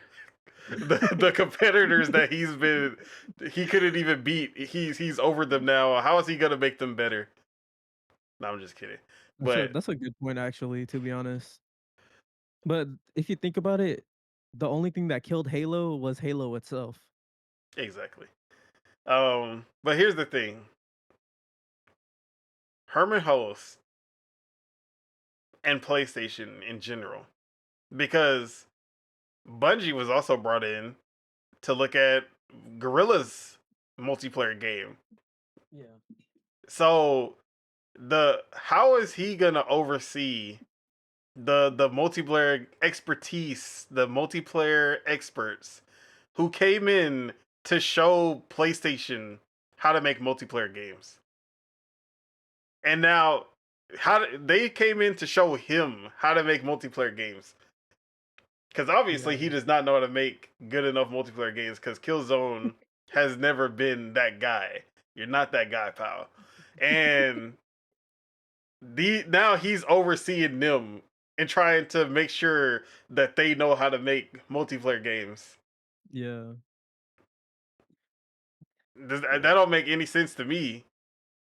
And Bungie was also the Unless one that Bungie's came in. going to make open world um single player action RPGs. Okay, you know, let Herman Host cook. If they marathon, I'm pretty sure Herman Host cannot help. He gonna come in, he gonna do the, and then he gonna walk out. So yeah, I don't understand. Mm. I'm not gonna say this is a negative Yeah, yeah. because obviously Bungie needed some kind of leadership change. We even had ex employees of Bungie from the first round that got cut who were just calling for Pete Parsons' job. Like Liana Rupert, I want to say her name is. She was like, "Step down, Pete. Like you're a liar. You're like they want Pete out of the seat." Mm. Okay. Um, Some bars? yeah. So there does need to be a shakeup. There needs to be leadership change. Um, it seems like because obviously whatever they were doing, it wasn't working. If they were trying to do it independent, it wasn't working. They've tried to do it with three different publishers as an independent entity, wasn't working. So I think the problem has been Bungie when it comes down to it at the end of the day. And maybe PlayStation can get them. Maybe they won't ever put out a Destiny 2 level game ever again, but they'll at least be something that PlayStation can work with and turn into a profit for them. So yeah. Yeah. Anything else you wanted to add, I just want to say fucking Xbox had crazy foresight in this one. bruh? This is there's something about when Xbox has something that you're just like, bro, how did you miss this? This would have been such a win. Knights Yeah. of the Old Republic remake. This was such a L that you didn't get this. Now look where Knights of the Old Republic remake is. Yeah. Yeah. Buying Bungie. Now look what happened to them. Um, for some reason, when it comes to we see these decisions and we're just like, yeah, they fucked up. They took the L, and then fast forward, and then you're like, oh shit, they dodged a fucking bullet. Yeah. Yeah, that's well, see, I don't know. I still think that Bungie can make really good playing games. So I think that's their saving grace at the end of the day.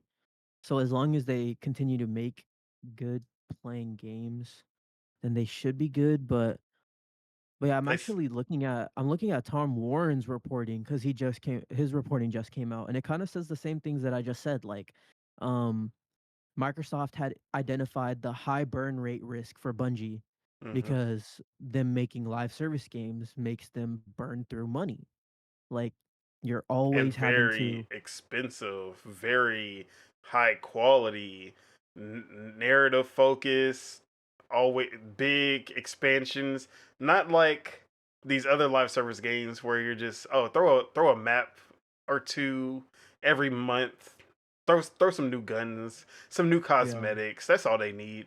Nah, their live service was on another level, which is Hmm. why they were so expensive and needed that many developers.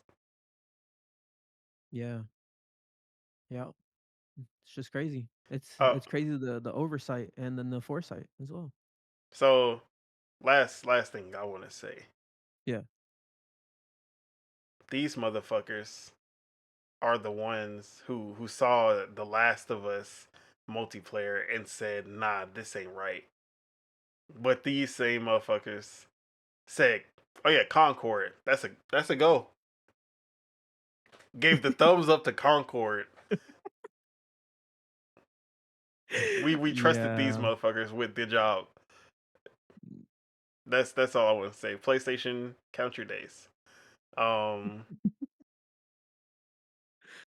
yeah. We Neil will remember Druckmann, that. Neil Druckmann, bring the files back up. I know y'all ain't deleted. Start that game back up. Just don't even. PlayStation don't got to sign off on anything. Y'all are Naughty Dog. For Just real. start making that fucking multiplayer game again. Dude, and it's crazy because people still play the PS4 version of The Last of Us for its multiplayer. You know what they Like, don't? You know what they don't play? Killzone. yeah, I don't think Shadowfall's servers are up, but yeah, well, I mean, that tells you why no one plays it, so the games are gonna shut down.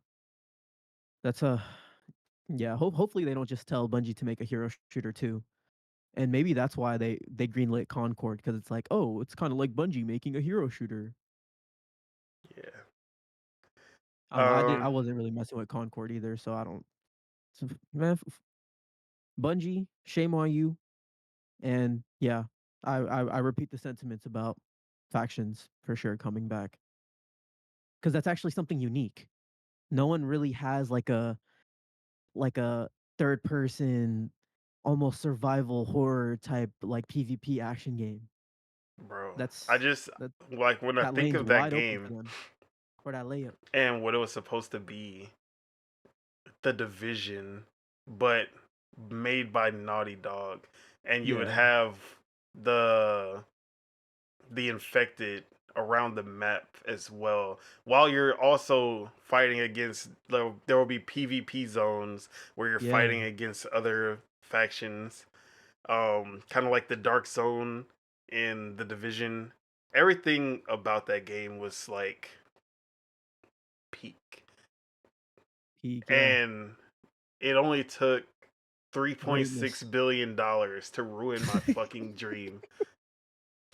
It'd be out by now if it came out. It would definitely have been out by now Oh, don't if they didn't forget cancel the it. Spider-Man like everything I wanted from PlayStation got canceled. Everything I've ever loved at PlayStation has been gone. My Last of Us factions, my Spider-Man multiplayer game, my I said Tokyo, Sony Tokyo Japan Jungle. Gravity Rush, all gone, and all I'm left with is fucking Horizon Forbidden West and Sad Dad God of War. I Hey, hate he's a pretty this. cool sad dad though. You know what? I'm taking this fucking shirt off right now. Yeah, nah, I feel the same way. They took away Sly for me. They took away Sack Boy, even though I joke around, I call him Ball Sack Boy. It's like they killed Sack, bro. Little Big Planet was the Exactly. only platformer that was competing with Mario, Yeah, yeah. and they just turned him into fucking rubbish. The PS, I don't care how much y'all love the PlayStation 4 generation. PlayStation 4 generation is the worst PlayStation generation to me. They killed It's everything I crazy. love. They focused only on single player games, killed multiplayer. They started doing all this story driven bullshit. Everything had to be The Last of Us, Uncharted. Every single game they put out, even God of War. I do not. God of War 2018 is all right. I'm not gonna say it's a bad game. It's good. It's not God of War 3. It's not God of War 2. I want God of War to be God of War again. I didn't want God of War to be The Last of Us. Yeah, Bungie. Fucking Bungie, dude. So yeah. Let's let's move on. Do you still have time? Yeah, You got we can get through some of these topics. Oh yeah, yeah. There's only a couple more. Let's get to them. all right. Um so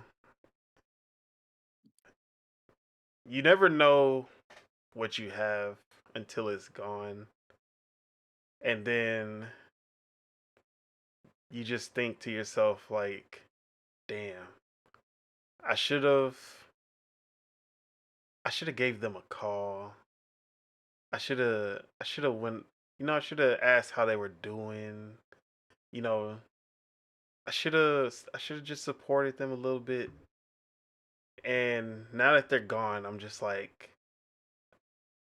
I could have did something. And I'm talking about Game Informer. Game Informer was my childhood. Them Game Informer magazines coming in through the mail every month was the highlight of that month. Like going to school with the newest issue and reading it in class, showing your friends, like everyone sharing, like, bro, did you see this? Did you see? Have you seen this Crackdown? Have you heard of this game? Like It that's just symbolizes the end of an era of physical content. Because that's what was cool about it, right? Was seeing the covers in person and reading the articles and stuff. But no one, I don't know. the It just write-ins. yeah. The yeah I had a few Game Informers. I didn't subscribe to it for too long, but yeah, it just that's just an end of an era, man. It's we're all moving to a digital society. Small pockets, small niches. yeah, and even then, I still liked the digital era of Game Informer too. The um I liked their website. I would Okay. definitely rather go there than IGN. I would always choose Game Informer over IGN when it comes to finding gaming news and articles and stuff. A lot of the writers there, I actually would sub to on Twitter, and then like I like their takes for the most part. They were pretty they were a pretty decent publication in an era where even like their online version, they were pretty decent in an era where most gaming publications are fucking Kotaku and IGN. So, Yeah. um, you know what? Talk for a minute. I'm about to go get some of my magazines that I still have. Okay. Okay. You're about to pull out the Game Informers. Okay. So some of the cool Game Informer magazines that I remember, the covers specifically, are hold on, I had them actually listed here. There, so we were talking in the episode before we recorded how some of these Game Informer magazines they're definitely gonna spike up in price. They're gonna become like sought after now that they're closed down. But the one that I liked a lot was the Arkham City one with Batman. It's like a black and white cover. The only color is the blood that he's like kind of wiping away from his mouth. That one was cool. That one's still cheap on eBay. I'm looking. It's only 329. The first ever edition of Game Informer, it has Sonic on the cover. It's going for $1,000 on eBay right now. $1,000. So if you have the first Game Informer, you can get a nice little hefty price for it. Let's see. Let's see what else. People are starting to sell them on on eBay. That's crazy. The one issue number 200 where it just had a white cover with Link, pixel art Link. That one was cool. Issue Yeah, number 297 with Mega Man, unveiling Mega Man 11. That one is a that was a one's cool cover. peak. That's That the one's one a I really cool had. I was cover. looking for that one. I packed up Okay. all my Game Informers, Ah, sadly, damn. and It's all I good. It's all don't good. know which box it is. I'm not about to go through. Yeah, the one with Halo Reach, I think Spitto was saying earlier. I think that's issue number Yeah, 202 with Halo Reach. he was talking about the Gears of War one, that Oh, Gears of iconic War. gear, the first Gears of War cover with Yeah. bald Marcus. Um, what some of the most memorable ones for me are the ones with the covers for games that never came out.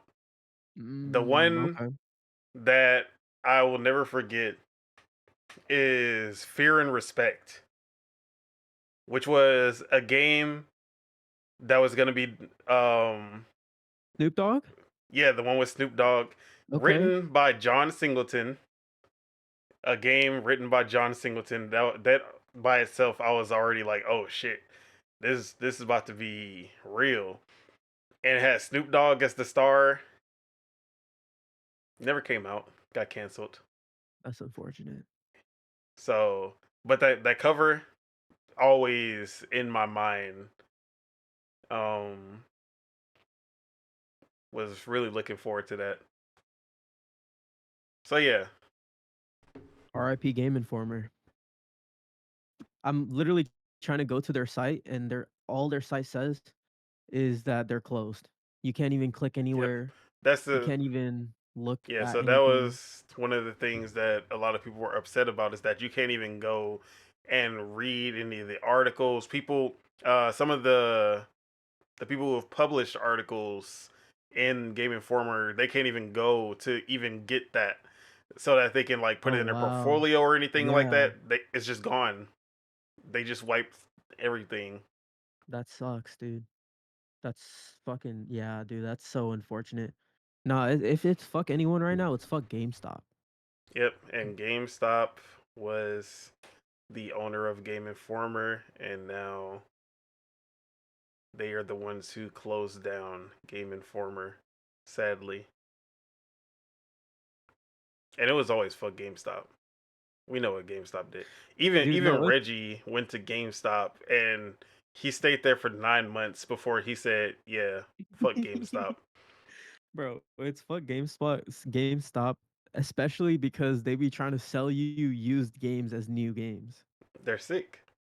They're sick, bro. They broke ass motherfuckers. They know that they're dying. They're gonna do everything in their power to not. Did you see the tweet that they put out after the 360 store closed? And they What were did they like, say? "I bet y'all wish y'all bought physical games now, huh? If we were gonna buy physical games, it wasn't gonna be from you. Get your bitch ass out of here." I can't believe it. They really said that? Yes. Oh no. That's hella funny. But yeah, Yeah. another thing that I never got to talk about last week on Project Untitled, or on Dual Wield. Well, we didn't do any news anyway, but fuck IGN, because they, or I think it turned out that they didn't really own them like fully, but it's still fuck IGN because Humble Games closed down. Oh Um, yeah, one of yeah. my favorite indie publishers. I think they were up there with Devolver and um, Annapurna as like top three indie publishers. They were great. A lot of Hmm. the games that they put out, and the fact that most of the games that they put out were on Game Pass, was also really good. So hate to They see put them out go. what's the Unsighted? I think that was that game. They put Yeah, out Unsighted. Unsighted, Dodgeball, Academia, Ghost Song, Uh-huh. Tim, the Pokemon clone with Okay. co-op, um, Midnight Fight Express, really good game. Everyone should Okay. check that one out. It's actually free on Amazon right now. If you have Prime, go get that. Really great Oh, sure. game. Um, yeah, a lot of my favorite indie games from the last few years have been from Humble. Mm. So that was sad. So they're completely done. Their Yeah. publishing I mean, arm they is done. said they're restructuring, Whatever but that means, right? every employee and everyone who's investigated has said that's kind of bullshit. If they're gonna still be a thing, it's not gonna be anywhere how it used to be, and we're not gonna be seeing games published at the same rate. Damn, they So had yeah, a bunch of upcoming games too. yeah. One I was looking forward to, I can't remember what it is off the top of my head, but there was one I was really looking forward to that was coming out. I have a list of Um, them. Is yeah, what's it the list? Lost Skies? Is that the game? No, On Your Tail? no. Never Alone 2? Neverland 2. I did play the first one. That one. Is it Monaco 2? Monaco 2, yes. I was really looking forward to Monaco 2. I hope that game can still come out. Um, and then I know that the game that you had just, I think it was you who said you played it. Like Bo, the one with the fox. Was that you? No, you were talking about Nine Souls. Yeah, Nine Souls, that's Someone I'm someone was looking up talking for. about Bo. The I've the never heard of that. Bow? Yeah, it's like like Oh, he has like Path the of the Teal fox. Lotus? Yeah, I think I feel like maybe it this was this look Flame. I don't know. okay. Somebody I can't remember who, but someone was talking about that game, Mm. and they made it sound pretty interesting. Oh, it came out recently. Yeah, Okay. but yeah, just wanted to give a quick shout out for them too. Yeah. R.I.P. Fucking IGN, dude, because Yeah, they also bought their competition out too, pretty much. Like yep, they bought Video Game Chronicles, I think. Or am yeah. I So wrong? yeah, a big part of the reason Game Informer died is because of IGN buying out half 80% of the fucking gaming publication industry and them having to compete with that. Yeah. So fuck IGN as usual. Nothing has changed. That's hella funny. But yeah, any last thoughts on that? And I just hope these people, you know what they should honestly do? These people that get laid off and stuff, they should just go and make Patreons and stuff. So For sure. if they have a following, get themselves out there like that. That's probably the way going forward for us for us people. You got to support people directly instead of trying to go through publications or like large corporations. All right. Yeah, and RIP Game Informer. Last bit of bad news. Yup. Last bit of bad news. Um, or I guess not really bad news, depending on how you look at it, because it seems like for the most part the community is pretty positive about it. Oh, Um, okay. I think I know just what you're about to yeah, talk about. it's just a little because I was I'm really actually looking happy forward to about it. it, but I understand like it's Yeah. understandable, but I was really looking forward to it. So Yeah. it all started a few days ago. a couple of days ago. Tom Warren reported that Avowed is getting a slight delay to early 2025. And this was in his notepad, which I'm not a paid subscriber of, unfortunately. Um, so I only have the quote that Clobril had quoted, and he says, "I understand Avowed is in good shape. This is more a matter of wanting to give the game breathing room outside of a very busy period for Xbox Game Pass." Hmm. And it feels like every year we go through this. At least 2021 and 2021 especially in this year, even a little bit 2022, where the whole year for Xbox is like the first half, for the most part, you'll get one game maybe, or it'll just be completely empty and dead. And then the second half of the year, especially the fall season, they just push every single game out that was supposed to come out this year. It's like clockwork every time. That holiday season is just fully packed. Two packed. But then that first half is just barren. 2023 was the best that they've done. They had something from first party almost every quarter. Hmm. If not every quarter. I think they did have a game every quarter. Yeah, they did. Hi-Fi Rush.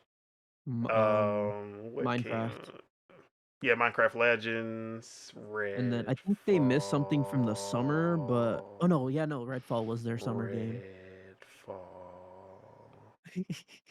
Um, and then obviously That with the auto tune would have Starfield, been crazy, bro. Starfield, all that. Forza. So Yeah, they did a great job. 2023, 2021. The whole kerfuffle with Halo Infinite eating the sales of Forza Horizon 5, which was thriving. They released Halo Infinite's beta a little week before, or no, after Forza Horizon 5 instead of letting it breathe. yep. And we saw the numbers for Forza Horizon drop. Obviously, people went back. Forza Horizon is very successful. But it it would have, everyone said that it would have behooved them to move that Halo Infinite and not drop it so close. They should have. They like looking in hindsight, And but that's the really, thing. They're not good at looking. They're not good at being good with their releases. That is one of my pet peeves with them. yeah, and really Halo Infinite needed the time anyway and should have It been did. pushed back, but you know, not going to talk about that. Um Yeah. so yeah, now we're back 2024 and what's happening again? We have starting in September, Age of Mythology, Aura History Untold, Flight Sim, Indiana Jones, Avowed, Call of all Duty, coming out. Oh, Towerborn, Towerborn, all 33 Immortals, hopefully. yeah. And I'm just talking about first party, but Oh, just okay. these Got it. these Got it. 6 games. And if you want to go third party too, exclusives, Stalker 2, 33 Immortals.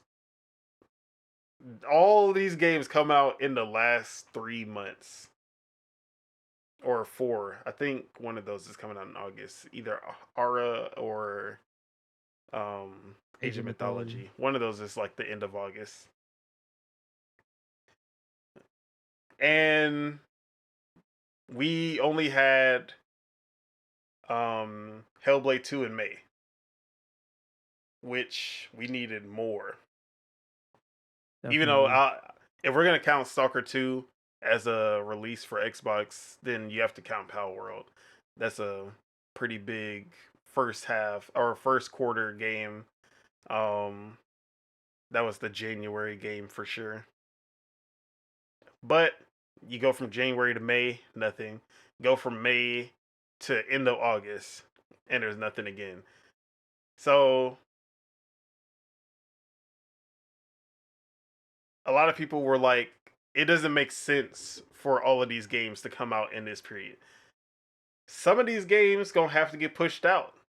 And then there were some people who were like, nah, just release them, Game Pass, let it rock. People gonna choose what they want to play. They'll come back to the ones that they don't play, blah blah blah. And for me, I was on the side of just let it rock. Don't really, it's Game Pass. They'll find their audience regardless.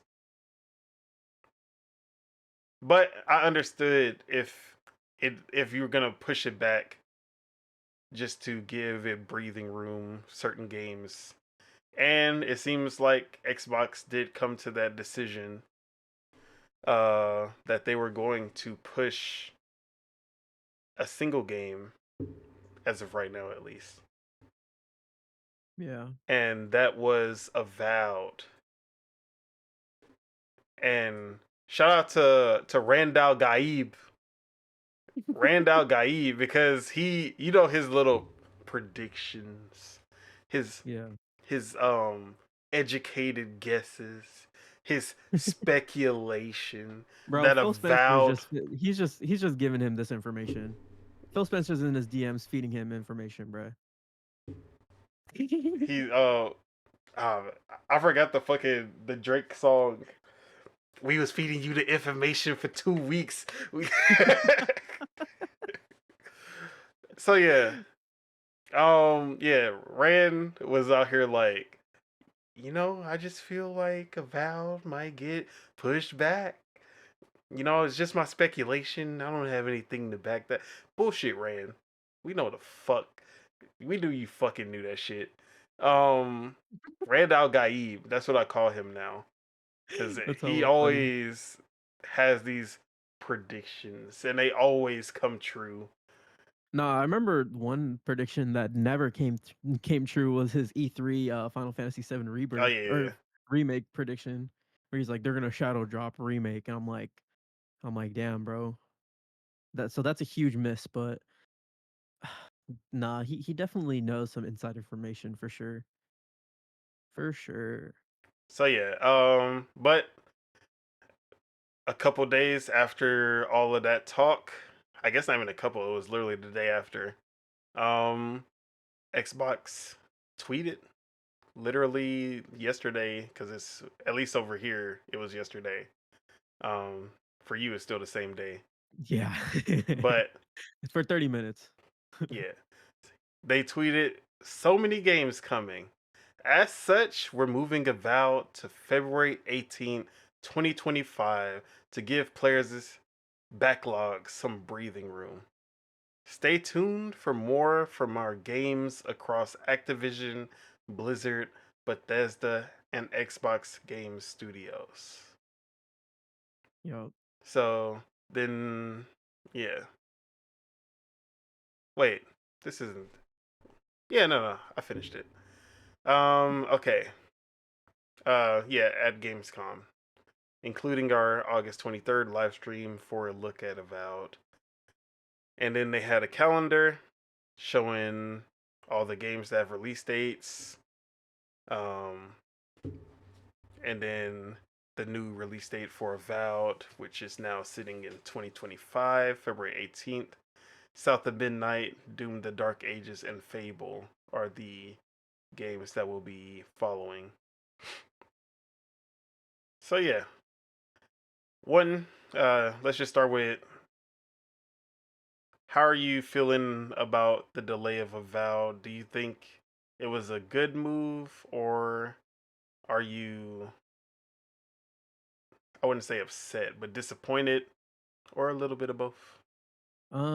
it's funny because last week you asked me like what game I'm like excited for, and this was the game that I Yeah, listed. So it's crazy how the game that I was most excited for got delayed out of the year. But I'm not. I'm honestly not mad about it, especially if Indiana Jones is gonna take that spot that Avowed was supposed to be yeah, in that instead of November December. 12th spot. Yeah, yeah. If Indiana Jones can be in that November 12th slot, I think this is a really good move for that. And and it also fleshes out their next year's schedule too to hit that one game a quarter cadence where which I think Doom might come out before South of Midnight, to be honest. I feel like that's more of a March, April, May type of game. I can see that. Just going based off of how id released Eternal, because Eternal came out in March. Yep. So I feel like the cadence is probably gonna go Avowed, Doom, South of Midnight, then Fable. But no, this is a good move for their release cadence, and that'd be hitting their one game a quarter. So I'm with it. I'm for it. Yeah. So I'm also for it, just because yes, I want to play Avowed. So I am a little disappointed in the fact that I have to wait longer because that was my most anticipated of the season. Yep. But like you said, if it can get that early first 2 weeks in November slot for Indiana Jones, one, I want that because I believe Indiana Jones could be a Game of the Year contender, and I wanted to make that cut for the Game Awards. I do not want it to be a December game and then just be lost and forgotten and never get any of the acclaim that it would have gotten if it just made the deadline. Exactly. Um, and then also, yes, there is a lot of games to play, especially myself because I know a lot of people are gonna skip over Age of Mythology and Aura History Untold and even Flight Sim, but I'm playing all of these games. Some more than others. I'm probably just gonna throw on Flight Sim for a couple of flights, like probably 1 or 2 days. But Our History Untold, Age of Mythology, I'm gonna be all over that. Um, and then counting in third party, Assassin's Creed Shadows, Yep. Dragon Yep. Age, Hmm. Veilguard, coming around the same time. Two big RPGs um, that are well known, long running franchises that would most likely eat Avowed's lunch when it comes to like mind share, market share.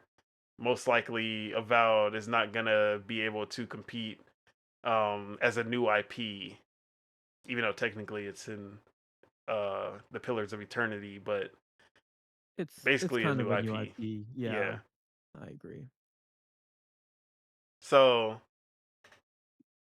I think that it did need this breathing room for sure. But not only that, we need January or the first quarter in 2025 to actually be looking good. Um, Exactly. and then I even I even think that Towerborn should be pushed to January Oh, okay. because Towerborn is probably the second game I'm most anticipating from Xbox. Mm, And one is weird that we have not seen a lot of this game. Like one is very weird that we don't have a release date for it. Two, it's even more weird how closed the betas are because I've gotten into almost every Xbox beta as an insider. I'm like the second highest level in the insider program okay. of Xbox insiders, and not once have I ever gotten an invite for the Towerborn, even though I've signed up multiple times. So it seems like there's a very small amount of slots for that game for something so close to launch. Um, I've played Aura multiple betas. Even 33 Immortals had a pretty relatively big beta But I guess that is a lot more players to test out too. So yeah, I'm more concerned with Towerborn, and if it needs the extra time, give it that extra time. But also, this holiday is not a good slot for Towerborn. I think Towerborn would do well in January, where it's early. A lot of developers aren't really releasing then, and plus, I mean, I know people always say, "Oh, you don't want to release in January because it's right after Christmas." Not a lot of people are buying games because they spend all their money on Black Friday, Christmas, blah blah blah. But it's in Game Pass, so no Yeah. one's buying anything. You just have something new to play. Hmm. Um, so yeah, I Yeah. think if Towerborn is executed well and comes out at the right time, it can do like pretty well. I think it'll be a surprisingly big hit. Um, it has that Castle Crashers vibe with a more updated live service element to it. Hmm. So yeah, that's yeah. So about delayed. It is what it is. I think this, as long as we just don't go, we get Avowed in February, and then we don't see Doom, South of Midnight, Fable until September. As long as we're good on that front, and we actually have something in at least April, May, then yeah, let's fucking go. Yeah, It's I a agree. good move. And I think Xbox is finally starting to learn that. Hopefully it's not like one year they actually have good release cadence, and then the next year they have horrible release cadence, and then the next year they have good. See, I Like think, that'd and be then hella also funny. Call of Duty because I forget. I just didn't even Yeah, name the fucking biggest game. um biggest game out of all of them. They have Call it. So I think Holiday they should stop just putting games out in Holiday. Call of Duty will do all the work you need in Holiday, Yeah, I agree. and I think it's time to just start holding these chips back. If there's something that's slated for the holiday, just push it to January. And then if you have what would have been two big games coming out in the fall, just change it to one coming out in spring, one coming out in summer. Yeah, and especially for next year too, because I feel like the only game that could rival GTA is a Call of Duty. So Yep. definitely don't put out And don't put out Fable on the same don't don't put out forget Fable 3D in the same Mario. week. Oh Don't yeah, forget 3D Mario. but okay, 3D Mario. Yeah, but Nintendo is off in their own la la land, bro. They're untouched by everything, in my opinion. That 3D They list Mario. they list Look, we gonna Go get ahead. Super Mario Online, and it's gonna be the GTA Online formula. You get four friends together. You make your own Mario. Is you make your own plumber. Nah, You bro. join the Mario Bros plumbing company. It's oh man, it's they're like GTA is cooked. If they do this, GTA is fucking cooked. It's over. A But yeah, Mario man. live service game? Yeah, bro. I'd buy it in a heartbeat. That's funny.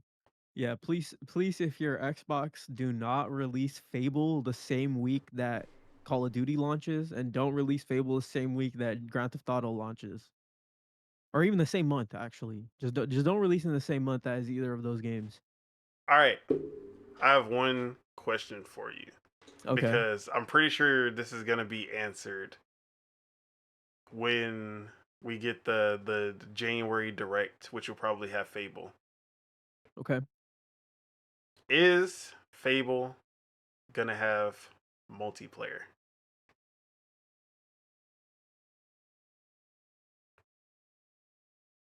No. Okay, I'm gonna say no. I'm gonna go yes. Okay. Okay. The, I have a feeling that Fable has multiplayer.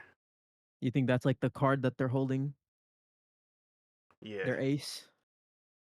and hopefully it's not like how Avowed had multiplayer and then they took it out. Okay. But I'm still um going off of the early reports of Fable. So I know things could have changed because the early reports of Avowed said it was a multiplayer game. And then Mm-hmm. they even confirmed that they took out the multiplayer to make it a traditional single player RPG. But the difference between Obsidian and Playground is that Playground is known for multiplayer games because all of their Forza games are multiplayer, and not only just multiplayer games, they have that Drivatar element to it, and I think they're using something similar to that, where it'll kind of be like the pawn system in Dragon's Dogma, Okay. where when the player you're not playing directly, like you have the you can play directly with the player if you like join their lobby, blah blah blah. But when you're just going through the world, you'll see other heroes in the world, and you can have them quest with you randomly. Just like how in Forza Horizon, you'll just be driving through the world, and then you'll just get into a race with them. Okay. Hmm. So you're saying that their experience that they've learned from Forza with the multiplayer will translate to Fable. Yes. If it's not in like a big co-op way, then it's gonna be kind of it's gonna be there at least. There's gonna be Yeah, if some not multiplayer. co-op multiplayer, I think they'll have something similar to Drivatar that'll be close Avatar, to the yeah. pawn system and Dragon's Dogma Dragon's too. Dogma. Yeah, yeah. Okay, okay. I could see that. I could see that. I'll still go with my answer of there being no multiplayer in it because I feel like I feel like that's something that you would want to do in a sequel, maybe. Maybe that's something that you would want to add into a sequel because they're still kind of this is their first go. So I feel like they would want to get the world and the tone and the story and the gameplay right first. But we'll see. We'll see. Yeah, But and this hold on. mhm. You know what we should do? We should do like a Metacritic draft board. Oh yeah, Like for sure 2025. yeah, for 2025. I wanted to That'd do be that on fun. Project Entitled, but I feel like I would have the unfair advantage because I know more developers and know who to Mm, who to look out for. okay. Yeah, I feel like it'd be more even with me and you for Yeah, sure. Okay. Yeah, I mean we could do that for the releases that are coming out this year, but I feel like it's better to just get a fresh start maybe. yeah, But fresh yeah, start th- that's 2025. that's an aside. But yeah, I'm okay Um, with the Val though, for sure. I'm cool with that. yeah. All right. Let's get some positive news Yeah, let's end off with positive for sure. because we got there's a lot of layoffs, a lot of closed studios, closed publications, 20,000 jobs lost. Yeah, But unfortunate. there's still a silver lining because there are still studios opening up, new jobs being created in this industry, and that's always a good thing. So the first one happened earlier. Let me pull up that tweet. And this coming from Windows Central Gaming. Fable and Forza Horizon developer Playground Games, who we were just talking about, appears to have opened a third studio. So the first studio was obviously Forza Horizon. Team worked on all the Forza Horizons um, for Microsoft even before they were acquired. and then they opened up a new studio in 2017. I want to say 2017, where they would be working on a new RPG, which we would get the reveal that it was Fable in 2020. So they had two different studios working on Forza Horizon and Fable. So, what is this third studio working on? Mm. And I'm going to go ahead and read Samuel Tolbert's article where he says Playground Games appears to have opened a third studio as the company continues to work on Fable and the Forza Horizon franchise. So, what you need to know, Playground Games is the studio behind the massively popular Forza Horizon franchise. Playground expanded by opening a second studio in 2017 before being acquired by Microsoft in 2018. Playground Games is also working on a new Fable game, which is slated to arrive at some point in 2025. And according to an update on Playground Games' LinkedIn page, the team has expanded to 3 studios. So, Playground Games now encompasses 3 studios, as seen on the company's LinkedIn page. The third studio is apparently assisting with the development of Fable, the upcoming reboot of the classic, lighthearted Xbox role playing game series. Today, Playground has 3 world-class studios in Leamington, I think that's how you say that, Leamington Spa. The company description reads, in our original HQ, we continue to support and grow the huge, vibrant Horizon community. In our new studios on the other side of town, we are excited to be developing Fable, a new beginning for the legendary franchise.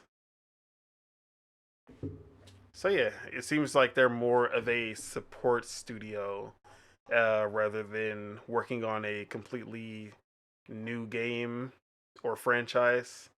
Um, so not as exciting, but still, it shows how much they're putting into Fable and how much is riding on Fable that they're getting a second studio, building a new studio to continue development of Fable. Um, and I think, and this is also why I believe the multiplayer element is still there, Okay. because I feel like this game is going to be a lot more ambitious than people are expecting right now. Mm. Okay. Because I think a lot of people are just seeing this as like, oh, beautiful graphics, story driven. It's gonna have some action combat, but it's gonna. I think it's gonna be like Witcher 3 levels of, oh shit, like, even though you know how I feel about Witcher 3, but I Yeah, know what yeah. Witcher 3 did when it came out. I think Fable is gonna be that Witcher 3 moment. Okay. Okay. No, that's I'm looking. So all of their 3 studios now are in the same location, Yes. which is actually I think that's good. That's good for Yeah, the definitely. yeah, because then they can have more synergy with each studio.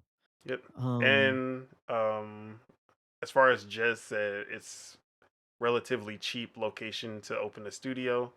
Okay. Um, especially outside the US. Yeah. Um, so makes sense. Mm-hmm. And they'd be They have a lot pretty of studios in the close. UK. Yeah, they'd be really close in proximity to Ninja Theory, Yep. and they have their motion capture studio, so they can utilize those resources from Ninja Theory.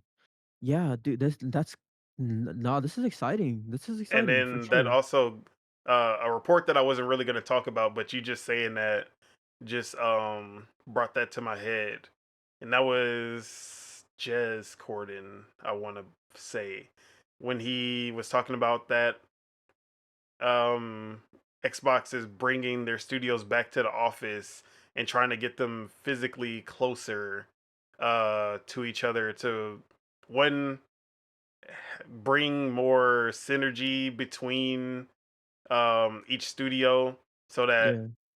there's more synchronization between all of these studios that feel disjointed.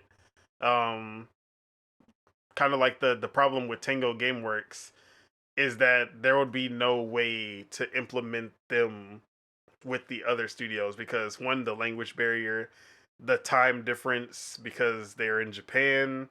There are no, they wouldn't be able to efficiently help out another studio, which was one of the reasons that Tango was closed down.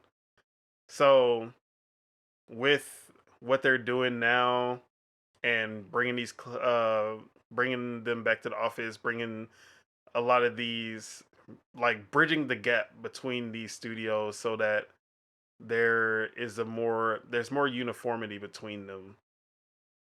I think that will help a lot. And then this, you bringing that up with how close they are to Ninja Theory, being able to use that motion capture.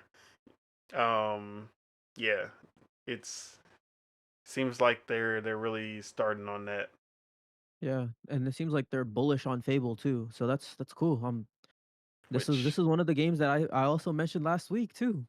yep, I mentioned Fable and how excited I am to see it, to just see what it is, like how the gameplay is, what's the systems like, what's the gameplay loop. the systems is what I'm waiting for.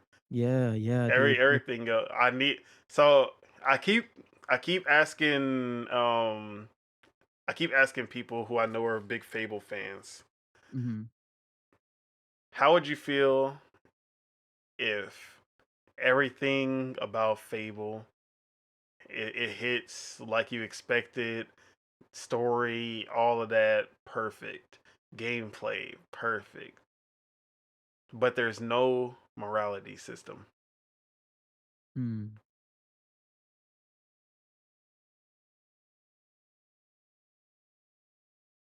No, I think there has to be choice and consequence. for it to be But Fable? exactly, yeah. I think there has to be choice. Maybe they won't do like, because I think in the Fable games, if you're evil, like you get fucking like horns and shit, right? Hmm. Like you physically Flies look, around you. yeah, you physically look like you're evil. I don't know if they'll do all that, but I feel like there has to be choice and consequence for sure. I've There also has had to the be. theory that the reason the character that we see in the trailer looks like that is because that's just the normal look. But then once you start doing good, you'll become prettier because Oh, okay. they do that in the games where you look better, you get more muscular. You no, that happens over time, but your face looks more beautiful when you're good, and then if you become evil, you'll start to look uglier. You smell things like that. So Okay. maybe they'll show when they show the morality system, you'll just see the main character that they always show start to look like beautiful. Yeah. Yeah, yeah. I will say though, I am not a huge Fable fan. I've only played Fable 3, which is known to be the worst one, so How I dare do you? gotta catch up. I gotta catch up. I Hey, actually have Fable 1 downloaded on my Xbox. I just gotta get to it. But I am gonna play those games before this one comes out to prepare myself. very blasphemous. I know, bro. I know. But I did play one of them at least. I'm like that with my series. It's like, Like I man, how about that Crackdown? I only played Crackdown 3, but Yeah, you know, I'm kind of like that. I'm kind of like that, bro. I'm not gonna lie. Like, for Yakuza, I've played Yakuza 0, Kiwami 1 and 2. Haven't played 3, 4, 5, or 6. Um, what else am I like that in? I don't know. I'll jump into series in whatever title, and if I go back, then I go back. I'm weird like that, to be honest. But it is in my backlog, so I'll get to it one day. okay. And that wasn't the only studio Okay. that was spun off from or spun up at Xbox. because that was the wrong article. Where the hell? Because we also learned yesterday, today for you, that Microsoft and Activision have set up a new, smaller team within Blizzard, Okay. specifically for building agile AA titles based on existing Blizzard franchises. Okay. And this Okay. is coming from Jez Corden. Yeah. Employees from King and other parts of Activision have formed a new team within the Blizzard umbrella. And let me skip. So, over the past few weeks, various employees from Microsoft's King subsidiary have updated their LinkedIn profiles to reflect an interesting new career direction. Last year, Microsoft completed its acquisition of Activision Blizzard for a whopping $72 billion. The purchase gave it control over mega franchises like World of Warcraft, Call of Duty, and King mobile games like Candy Crush Saga. We're starting already to see the impact on Xbox's bottom line, with Microsoft reporting a huge 61% growth year over year in its gaming division, driven largely by its acquisition of Activision Blizzard across PC, gaming consoles, and mobile. Microsoft isn't done though. Our sources indicate that Microsoft and Activision have approved the creation of a new team within its Blizzard subsidiary, comprised mostly with employees from King. Blizzard is known for Okay. beloved franchises like Warcraft, StarCraft, Diablo, and Overwatch, and Microsoft is keen to curate and serve these franchises more prolifically than Activision itself did previously. Military sci-fi strategy series StarCraft, for example, has essentially been on mothballs since StarCraft remastered in 2017. And Xbox CEO Phil Spencer himself has name checked StarCraft during interviews about the acquisition in recent years. Still, you need teams to work on these classic franchises, and that's exactly what Microsoft is gearing up to do. To that end, we're told Microsoft and Activision's new team within Blizzard is tasked to work on double A smaller games based on existing franchises within the Blizzard universes. Given King's mobile expertise, it's possible that these will be mobile games aimed to support Xbox's planned mobile gaming store for iOS and Android. Although, we're not entirely sure that they'll be restricted specifically to mobile. Given Microsoft Okay. platform agnostic strategy across mobile, PC, and console, it's entirely possible that any fresh projects could run across platforms. Microsoft CEO Satya Nadella recently described how it wants Xbox to focus on a three-pronged gaming approach across those endpoints, with Xbox console at its core. Mm. So, Okay. King and a few others from Activision proper are starting up a new, more agile, AA focused studio. Mm. And the AA was actually from listings, the LinkedIn profile. So that's the scale that they're going for. Double A. Um, and I did listen to Xbox 2 to get Jess Corden's more insight on what Jess Corden wrote about it. Yeah. And he did want to iterate that when usually talking about trip or mobile games, the word double A and triple A really never come up because mobile games, like, they tend to not really go by those type of monikers. Yeah, Um there's no standard really over there. yeah, because something like Candy Crush can sit next to something like Genshin Impact at the top of the list. Exactly, yeah. Um, there's not really a need for the distinction because some of the best games have not really intensive graphics, and some of the biggest flops are Resident Evil 7 on mobile. Yeah, games that require fucking good hardware to run it. So yeah. Um so he did state that in the podcast that usually if this was going to be a mobile game, they wouldn't be using terms like double A in Got it, their got it. LinkedIn profile. So it's games that could appear on mobile, but they want them to be everywhere. Yeah.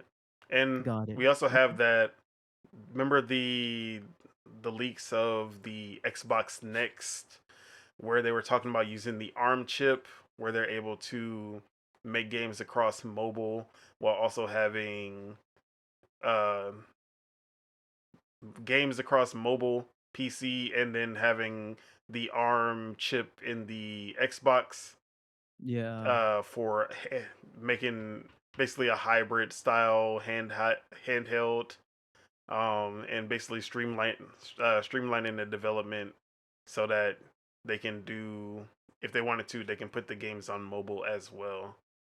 So that sounds like something that could this studio could be uh working on something for that. Okay. Okay. Because at this point, any studio that's being spun up now or any game that's starting development now is gonna be for that next Xbox. Yeah. Definitely not for the Series X. So yeah, what you thinking? Uh, you like what you're Um hearing? yeah, I mean, it's that's cool.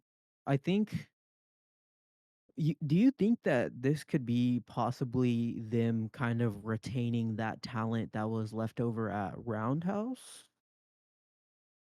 I mean, round that's Bethesda though, and Yeah, I know, but Roundhouse. like that's still under Microsoft though, if you think Yeah, about it. yeah. I mean, but the Roundhouse they went over to um Bethesda no, ZeniMax Online Studios. Oh, okay. Yeah, Okay, so interesting. most of Roundhouse got moved over to ZeniMax Online. Okay. And they were working Okay. on a multiplayer online game also. So I guess that's why. Mm. Okay. Okay, I was just throwing something out there. Yeah. Yeah. No, I would say I'm more bullish on the the playground team over Hmm. this Activision Blizzard team because who knows what will get put out from these guys. It could be anything. It could be fucking Candy Crush. It could be it could be some type of Candy Crush console Well, game. It could be so one of the big people that moved to this new team from King, or from one of the Activision, I actually don't remember where he came from. okay. Um, let me pull this up. Actually, let me pull up the tweet to make sure I get all the info. Um,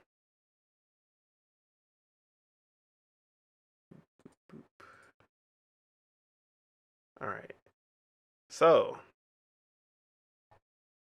one of the prolific senior creative directors over at Blizzard's new smaller team is George Andrea, and he was formerly employed at Rare back in the 90s.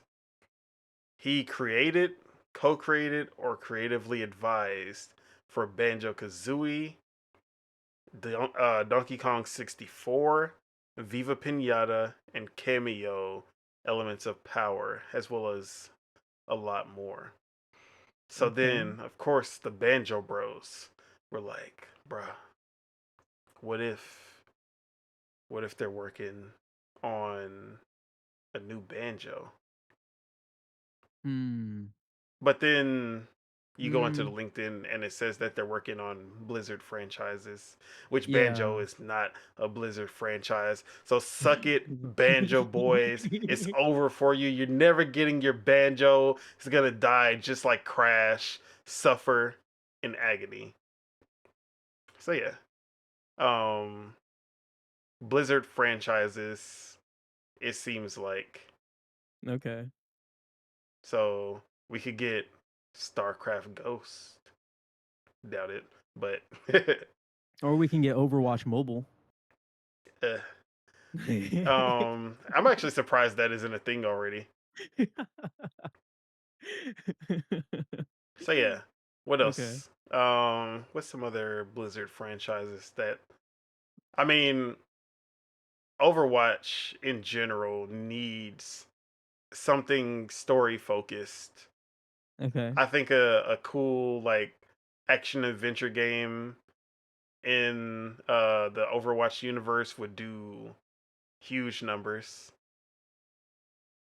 because all people want besides porn from Overwatch is story content. Yeah, for sure.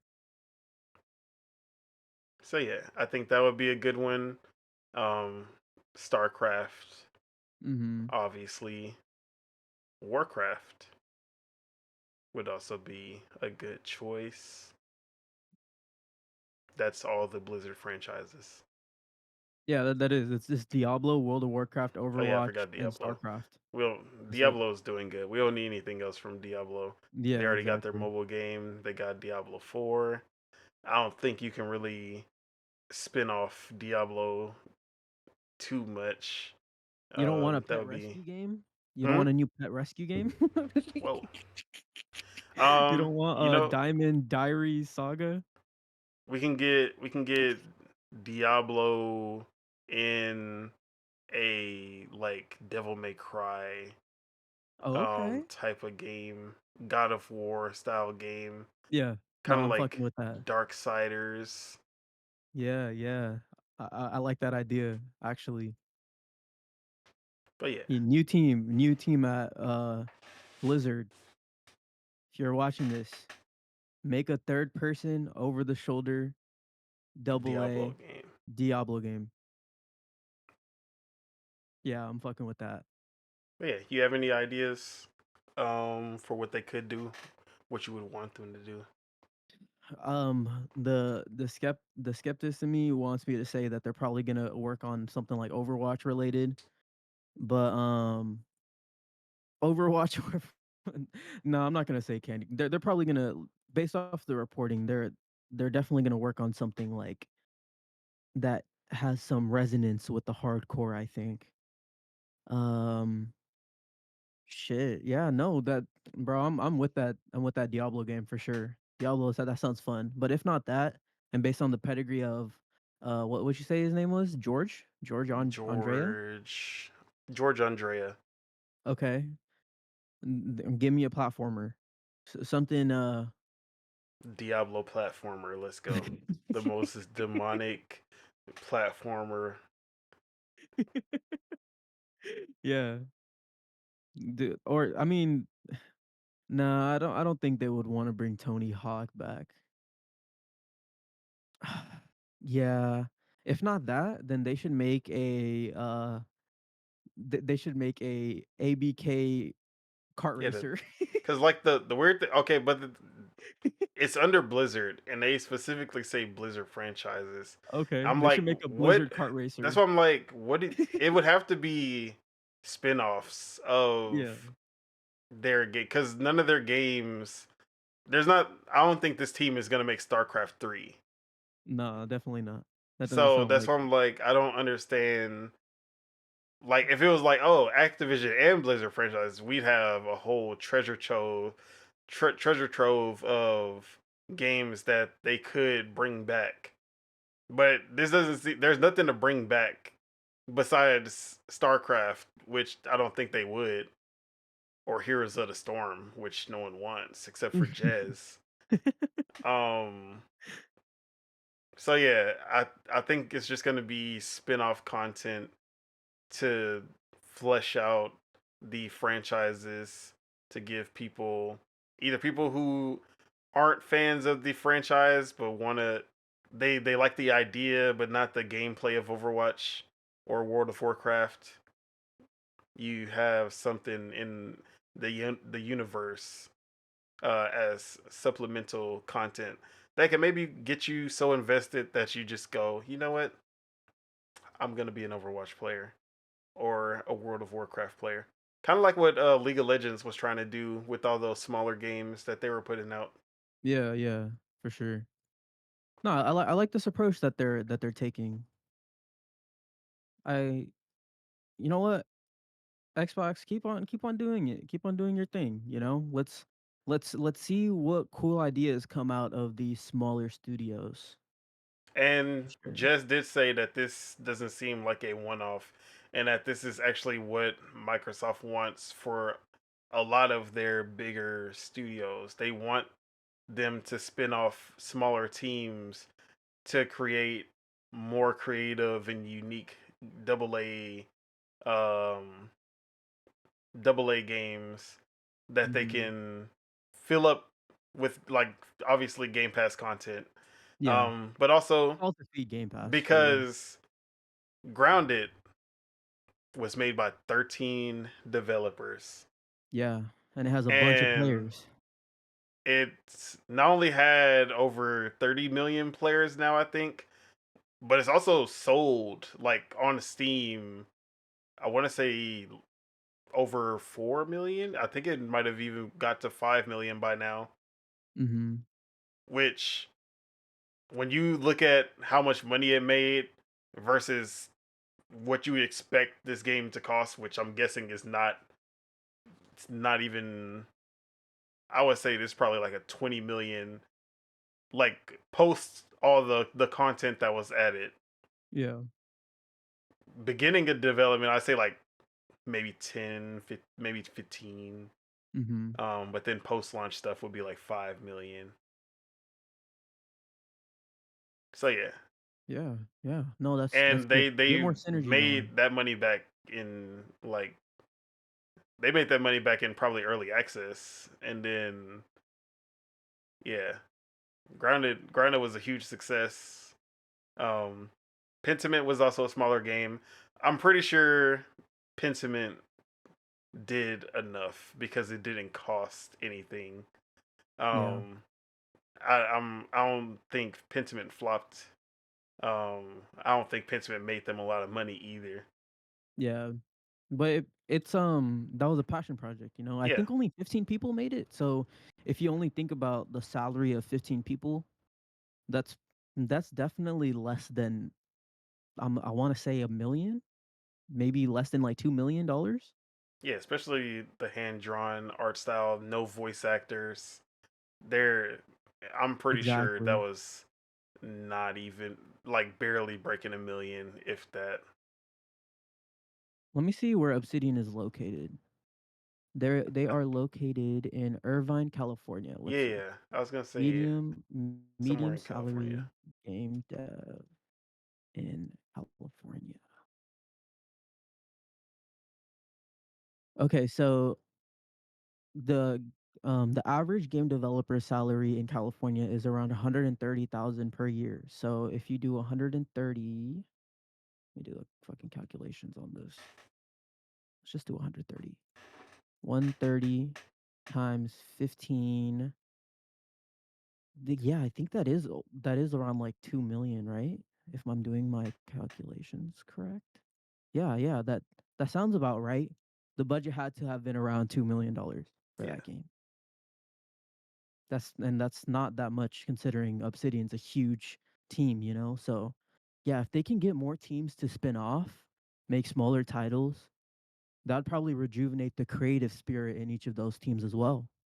So it would probably work in tandem with each other. They're getting more content out and it's making the creatives more like rejuvenated to actually keep on being yeah. game developers. And Nintendo does this as well because they they make games, every now and then you'll see a game come out of Nintendo that sometimes you're just like, "Oh, like, it just seemed like something that someone just had a little passion project.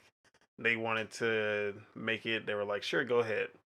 Um, Things like Kirby's Dream Buffet, or what's another good one? Um, Super like Princess very Peach, small no. titles, huh? Super Princess Peach. Nah, Super Princess Peach was definitely more money than I'm talking about like very small projects that probably Okay. they're sold for like $20 or something. Like Pocket Card Chibi Robo. Jockey from Game Freak. Okay. Um Oh yeah, they made those like I forgot what the like on rail runners. I think that was that game, right? It's kind of like that where it's like the screen is moving, the character's moving on its own. You're just kind of um platforming a little bit. I think that was Game Freak. are What you game talking am I about thinking of? Giga Breaker maybe? I Or think it was some game on the 3DS. mm, I'm trying to think. The only Game Freak games I can remember that weren't Pokemon is Pocket Card Jockey. It was like Giga Breaker or Mega Breaker or something like that. Um, Tempo the Badass Elephant. I think I'm thinking about Harmonite. Harmonite. What's that I Game think Freak? that's I know the name, but I can't remember if that was Game Freak or not. yeah, it is Game Freak. Okay. Yeah, this is some low budget ass game. Yeah, this is the game I'm And thinking then about. they also did for the Switch that eventually went to PS4, I think. Um My Town Hero, Little Town Hero, something like that. Okay. That game was some hot ass. The only non-Pokemon game that I really liked from Game Freak is Pocket Card Jockey. Pocket Better Card than Jockey. Pokemon. Okay. The best 3DS game that they put out, and then the remake on the Switch. Um, that was if that was an Apple Arcade exclusive at first. Okay. That one's really good too. I the most rage-inducing game I've ever played. I had to actually like delete the game and make sure I stop playing it before I break something. Before you get high blood pressure. But yeah. For sure. So yeah, Mm, more passion projects could be coming at Xbox, smaller projects from other that is teams what's as well. missing. That is what's missing from the industry is passion projects. We need more of those. From AAA specifically. But yeah, But any final thoughts on this before we wrap it up? I think that's all I have to say for this episode. All right. A So lot of news. A lot of yeah, news. not even a lot of news. It's just very dense topics to talk Yeah, about. exactly. For sure. But yeah, man, I'm about to that fuck up a burrito, bro. I'm about to go fuck up a burrito real quick. it's kind of late to be eating. Nah. There's still taco trucks open. I mean, like for your digestive system, my man. Yeah, I mean, if yeah, you're right. But my 8 hour fasting window, Oh, or my okay, 8 hour eating window actually ends at 1, so I still have a little bit of time to eat no doubt. because But after that, then I have to fast. But anyways, yeah, let's wrap this up. yeah, that is it. That is all we have for you today. Thank you for tuning in to Dual-Wield Gaming Podcast. Make sure you guys hit that like because we love you guys and it helps us grow this channel. If you're not subscribed and enjoyed the show, make sure you hit that subscribe button so you can stay updated when we drop Dual-Wield Gaming Podcasts on whatever day it is, because it might be Thursday at 2 p.m. Central Okay, again. for sure. Maybe. We'll see. But also, make sure you tune in to Project Untitled Gaming Podcast, which is tomorrow. But when you hear this, it won't be tomorrow. Um, so every Saturday, 12 p.m. Central, 1 p.m. Eastern, 10 a.m. Pacific, and then yeah, man. Let's go ahead and get your outro, Subagos. What you got going on? And Yeah, man. Where can we find you? Yeah, so what I got going on, I'm about to go smash down this burrito. I'm about to eat the fuck out of it. And then I'm probably gonna play some games to end my night. I'm actually, you know what? I'm gonna play a little bit of games because you're supposed to eat. You're not supposed to eat and then go to sleep right away. So I at least give myself 2 hours. So I got until around 2 a.m. to be awake today because I actually got to go to work tomorrow early. So I'm gonna play a little bit of gaming. I'll probably, I'm gonna try to get that achievement that I'm missing in Madden. Or keep on calling it Madden, fucking college football. I'm gonna get that achievement that I'm missing in college football. I'm gonna watch a couple episodes of Psychopath, and I'm calling it a night. What about you, my guy? Oh yeah, man. Oh, and where can we find you before? Oh yeah, yeah. Oh, y'all can find me on the streets, and y'all can find me on the streets. On the streets of the internet, I will say. Twitter, it's at Subeg Dollywall. You guys can check out my YouTube. It's at Subagels. Dropped a new episode about E3 and my memories that I have with it. My first Saw conference that. was 2009, Fire. so yeah, that's something I'm doing. Next week I actually got another episode with my boy Alejandro before he left. Actually, it'll probably be out by the time this episode comes out. So, Okay, um, okay. yeah, okay. So there's gonna be another episode of The Garden coming out. He moved out to New Orleans, I think. But yeah, he was doing trade school for a minute. So before he left, he came by. We shot an episode, and oh, and I'm gonna be reviewing college football too. So when that comes out, stay tuned. And I am under NDA for something, which is a huge accomplishment for me. So we're uh we're doing big things out here. You feel me? Can't wait. Yes, sir. Spill the beans. Nah, Spill the beans right now. They not gonna nah, I know. can't. I can't. I'm gonna get terminated. Flame is gonna come with the guillotine, bro. Oh man, he gonna come with the persona guillotine. Yeah. I'm gonna become a part of his arsenal, bruh. No, I'm just kidding. Anyways, yeah, that's it. Appreciate y'all for tuning in. This show's fun, man. This show's fun. Yeah. As for myself, you can find me right here where you're watching this podcast. Literally, I know you're watching it here because there's no other place you could be watching it. And then also you can find me on Twitter, Pasta Feet F3ET. Don't ask. And then you can also find me on twitch.tv/Don Solo, SOLOW, sometimes, every now Yup, and then. yup. Me too, me too. Y'all can find me on Twitch too sometimes. And then, let's see, anything I'm looking forward to playing next week? Can't really think of anything off the top of my head. Maybe more dungeons. Yeah, probably just playing the same games I've been playing. Okay. We'll see. No more Flintlock. I mean, I said I was gonna finish Kunitsugami before I finished that one. Oh, okay, Um, okay. I just started playing dungeons for a change of pace. Got it, got it.